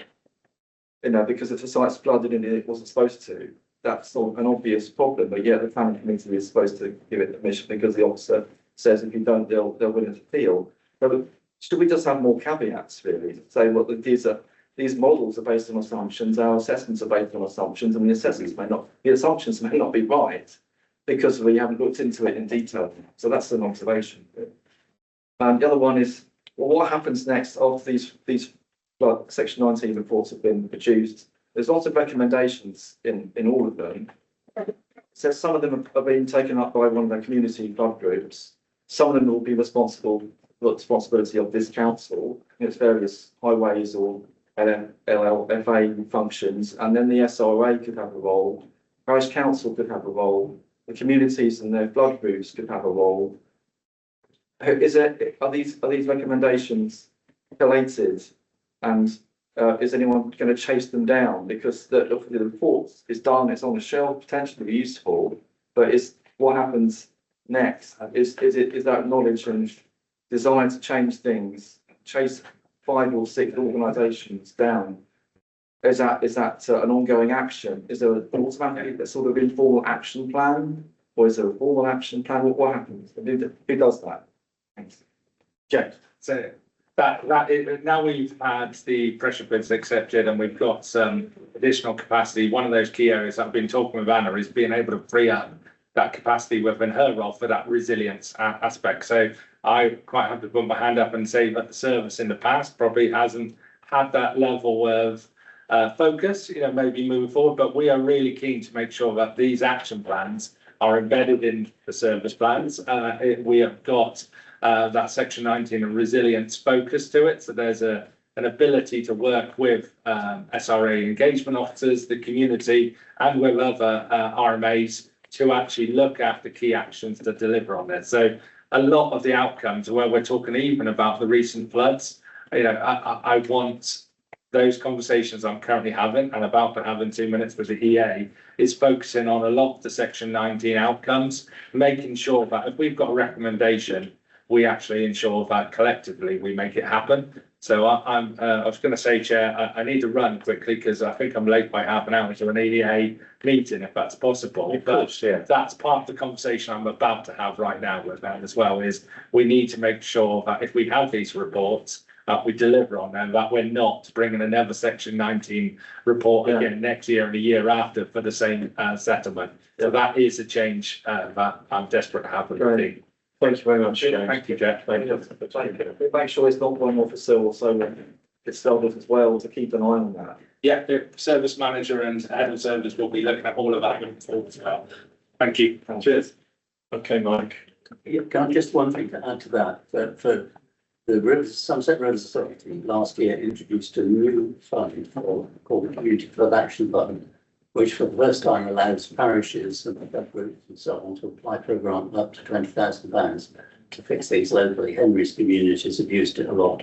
And we've still only had, I think, 15 or so parish councils out of the nearly 300 in Somerset. Well, I guess out of those 300, maybe 60 or 70 are floodable parishes. So we need to spread the word that there's money available. If people come, they've got to come up with a plan. We won't fund doing research and investigation and planning. The Section 19 report actually is part of that anyway. But we will fund doing stuff to fix things like making culverts bigger or whatever. Remind me the name. Remind me the name of the fund. Community Flood Action Fund. So if you go on the SRA website, which is a very good website, you can find access to it, and there's an application form. And parish council or flood group or whatever can apply. Is there any way we can suggest that an email goes out to parish clerks to pass that on to remind them? It has. Quick. Yeah, it would be issue, I'm sure. Yes, it would be a good idea, yeah, in the light of recent floods. I was going to say, it's been quite well promoted by the SRA community engagement officers. Yeah. They're using it as the tool by which the parish council and community groups can start to deliver on some of the solutions that they're working towards. So the sort of active ones are doing it, we just need to try and stir up some more. Thank you. Just very briefly. It's actually again what Mike said about, in the old, in medieval times, they built houses suitable for flooding. And I think, I remember sitting on maybe looking at planning applications where, the people trying to put in the application were desperately, I think they had nothing on the ground floor apart from, and it got refused at planning. And actually, I can't remember where it was, and but I just think, is that something we should be, now we've renewed the local plan, discussing more? Because we've all stuck leaflets through houses built on hills where you have to walk through steps. I think my first house in Somerset had 25 steps to the front door because it was on a hill. And there's no reason why we can't build that in, because we need housing. There's less land than, they're not making any more land. And actually, if the mitigation methods aren't proved to work, or we haven't got any evidence of them, we're looking at engineers who say they work, which is fine until they do. Should the local plan, when we look at the local plan, be looking more at that to enable actually more housing to be built, rather than just trying to say a blanket no, where actually then doesn't happen. And because too many times as well, is people use flooding as an excuse to stop something when actually it's not really the reason they want to stop it. So it's just ways we could enable more housing to be built in a better way. Does that make sense? Yeah, just one brief comment on that. It sounds funny, but in all seriousness, we make recommendations to people to build houses that are suitable for allowing floods to happen around them. They may need a boat dock as well as a garage. Yeah. If I can come back on that. I've got really bad news for you. I've got a house in my division in Queen Camel, which is next to the camp, and they built it on a half-metre plinth, and it flooded on the 23rd of May, 2023, because the wave was 5 metres high. 5 feet high, sorry. No, we thought it went in the bloody church. That's all in front of it all. I think you understand general. Okay. I think Rob has been waiting very patiently. I didn't realise that. So just briefly, I've got a bit of a question. Riparian responsibility, I mean, Mike brought it up, that people are responsible for clearing their environment and they're not doing it. I was speaking to the River Authority, the last meeting they come here and they told me about this fund. So far, we're working that through the parish council. But it seems to me if we get a fund and we clear the river, Stony Stratton I'm thinking of, because it's in my patch, it is very, it floods quite a bit. It seems to me that the landowners are getting away with it. So I'm just wondering, we have a scheme where if the hedges cross the road, we cut the hedges and charge the landowners. Is there no such scheme that we can't clear the rivers and charge the riparian owners? Yeah. We can do exactly that, yeah.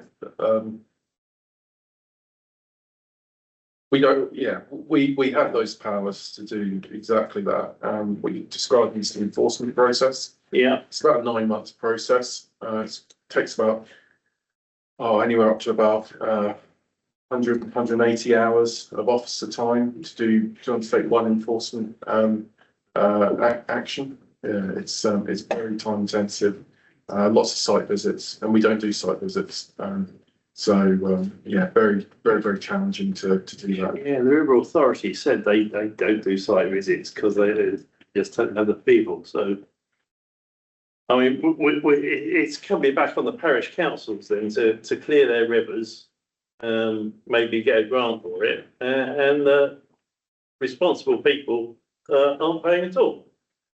That doesn't quite seem right. Mr. Chairman, can I just get terminology right? The authority responsible for rivers is the Environment Agency. Yeah. Yeah, the Somerset Rivers Authority is misnamed, doesn't have any authority, and it can deal only with rivers. Right. And people get very confused about because the labelling isn't very good. So the Environment Agency generally won't do site visits, they won't do maintenance because their funding's been cut 70%, so they're not doing much. Then the authority that are responsible for ordinary watercourses is the Lead Local Flood Authority, which is commonly sort of lumped in with the flooding coastal team. It's actually the whole council. So in the same way, the whole council is like the transport authority and things like that.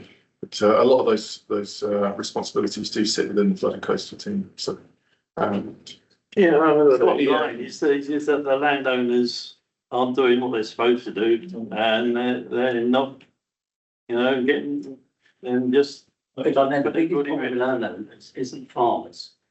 Occasionally it is, but it's it's households. It's people with a bungalow with a 10-foot river at the bottom of the garden. Yeah. And they can completely block the watercourse by not doing the maintenance. That's absolutely right. That's the problem. Yeah. That's noted. I think the answer is it's about enforcement and how long that takes. And we know, don't we, from planning, Rob, that enforcement can be a very difficult issue. Yeah. And I'm not sure that we've so we have to trust the judgment. I think when it gets severe cases, we have to take enforcement. And come back. Yeah, Henry, what's got anything else? Come back again, guys. The EA maps, I forgot to talk about them, are so out of date that you, honest to God, need to. So I'm going to talk about the River Brew, which is not mine, but part of it is. My father, 35 years ago, got retention put in above Brew. Have you ever seen it? I've seen photographs actually. Yeah, it's a dry thing with an outlet control. That stopped the flooding on the Brew to a vast extent. yet the whole length of the brew is still whatever the numbers are, 3 in the floodplain situation. And until the EA actually get their act together and start looking at flooding as what has just happened and what controls have been put in, their maps are, I'm sorry to tell you, completely useless. And you and me are going to have a conversation after this meeting, reference Poddymore's application for a new, what am I trying to say, services. Okay. I have a meeting right now. Okay, well, we'll have to do it some other time online. I think I would just highlight the caveat of all the flood mapping, all of our intelligence is based on the assumption that the receiving systems are free flowing, which requires enforcement to ensure that occurs. And I'm going to take this opportunity to bang this drum again. If we want to really make a meaningful impact on flood risk in Somerset, the biggest way you can do that is through enforcement of riparian responsibilities on a significant scale. That would be the number one. If someone came to me and said, how would you get the biggest value for money, biggest impact to flood risk in Somerset? Enforcing riparian responsibilities. That's my professional opinion. I fully accept your point. He will tell you that all my parishes down the Cam, one of them's bought a boat and it goes down and clears, you pay for it, clears both sides of the riparian owners, the small households, banks are, and they've agreed to have them cleared because the parish council are running it. And you're absolutely right, but that doesn't alter the fact that the EA maps are at least 30 years out of date. They did a refresh, Henry, Say again? February last year, they did a refresh of all those maps, isn't that right? They've all been refreshed. I'm not going to bring up my own division and my flooding problems. I learned that doing a planning application in your division. You had. Yeah. And it's the EA maps are still wrong. Okay. Sorry. I would just say, Henry, that's something for you to take up with the portfolio holder as well. But can I just say that the EA maps might be out of date, but I tell you one thing: the insurance company's maps won't be. Yeah, I mean, the insurance companies seem to know more about what's going to happen on, particularly the coast, than I would argue anybody else. So maybe if their maps can be up to date, why can't the EA maps be up to date? Will we access those? Okay. The insurance. Well, I need to draw this in. I don't think there's any more points. So thank you very much for that extensive report and also the conversation afterwards, the questions. Number of suggested amendments to the report were made, and Mike stands and Councillor stands commended, Anna, and I do as well. Thank you very much for that, and thank you, Neil, for coming to supplement that information. We've had a discussion about maps, which I'm not sure about the conclusion of that yet, but in some instances we perhaps need to have a look at maps. If some have been revisited, how accurate are they? Resilience for flooding is the priority. That was what I took away from it. We're not getting enough reporting. Lack of understanding of insurance possibilities. Need to educate, need to communicate through the parish councils. Community Flood Action Fund is something we need to be remembering, and also riparian responsibilities and enforcement of those. How we go about that? I think we can only in this committee recommend that we up our enforcement and leave it there. Yeah. Okay. Thank you all very much. Are you going? Yeah. Oh, right. Well, I was going to move on to agenda item 10, which is to climate place scrutiny forward plan, which I'm supposed to present, but that's online, I think. I'll just. We've got one meeting left. Yeah, we have one meeting left, correct? Yeah. Vice Chair, that's scheduled for the 23rd of April. So there are reports currently suggested, but as per those discussions with the Chair and the Vice Chair, we will finalise an agenda, but very happy to take any suggestions or any other additions to the sort of list of items that need to be considered by the new committee. Right. You can leave then. I can leave. So the next meeting will be on Thursday, the 25th. Thank you for coming. It's not actually as long as I thought it might be. I think the next meeting might be quite long. Yes. We have to be prepared for that one. Quite long. Yes, even longer. But will be named up with. Well, there will be a continuation, of course, of all these issues in the committee that succeeds this. So, We don't need to pass some sort of resolution to allow the fact, so we're going to move it, the details from one committee to the next.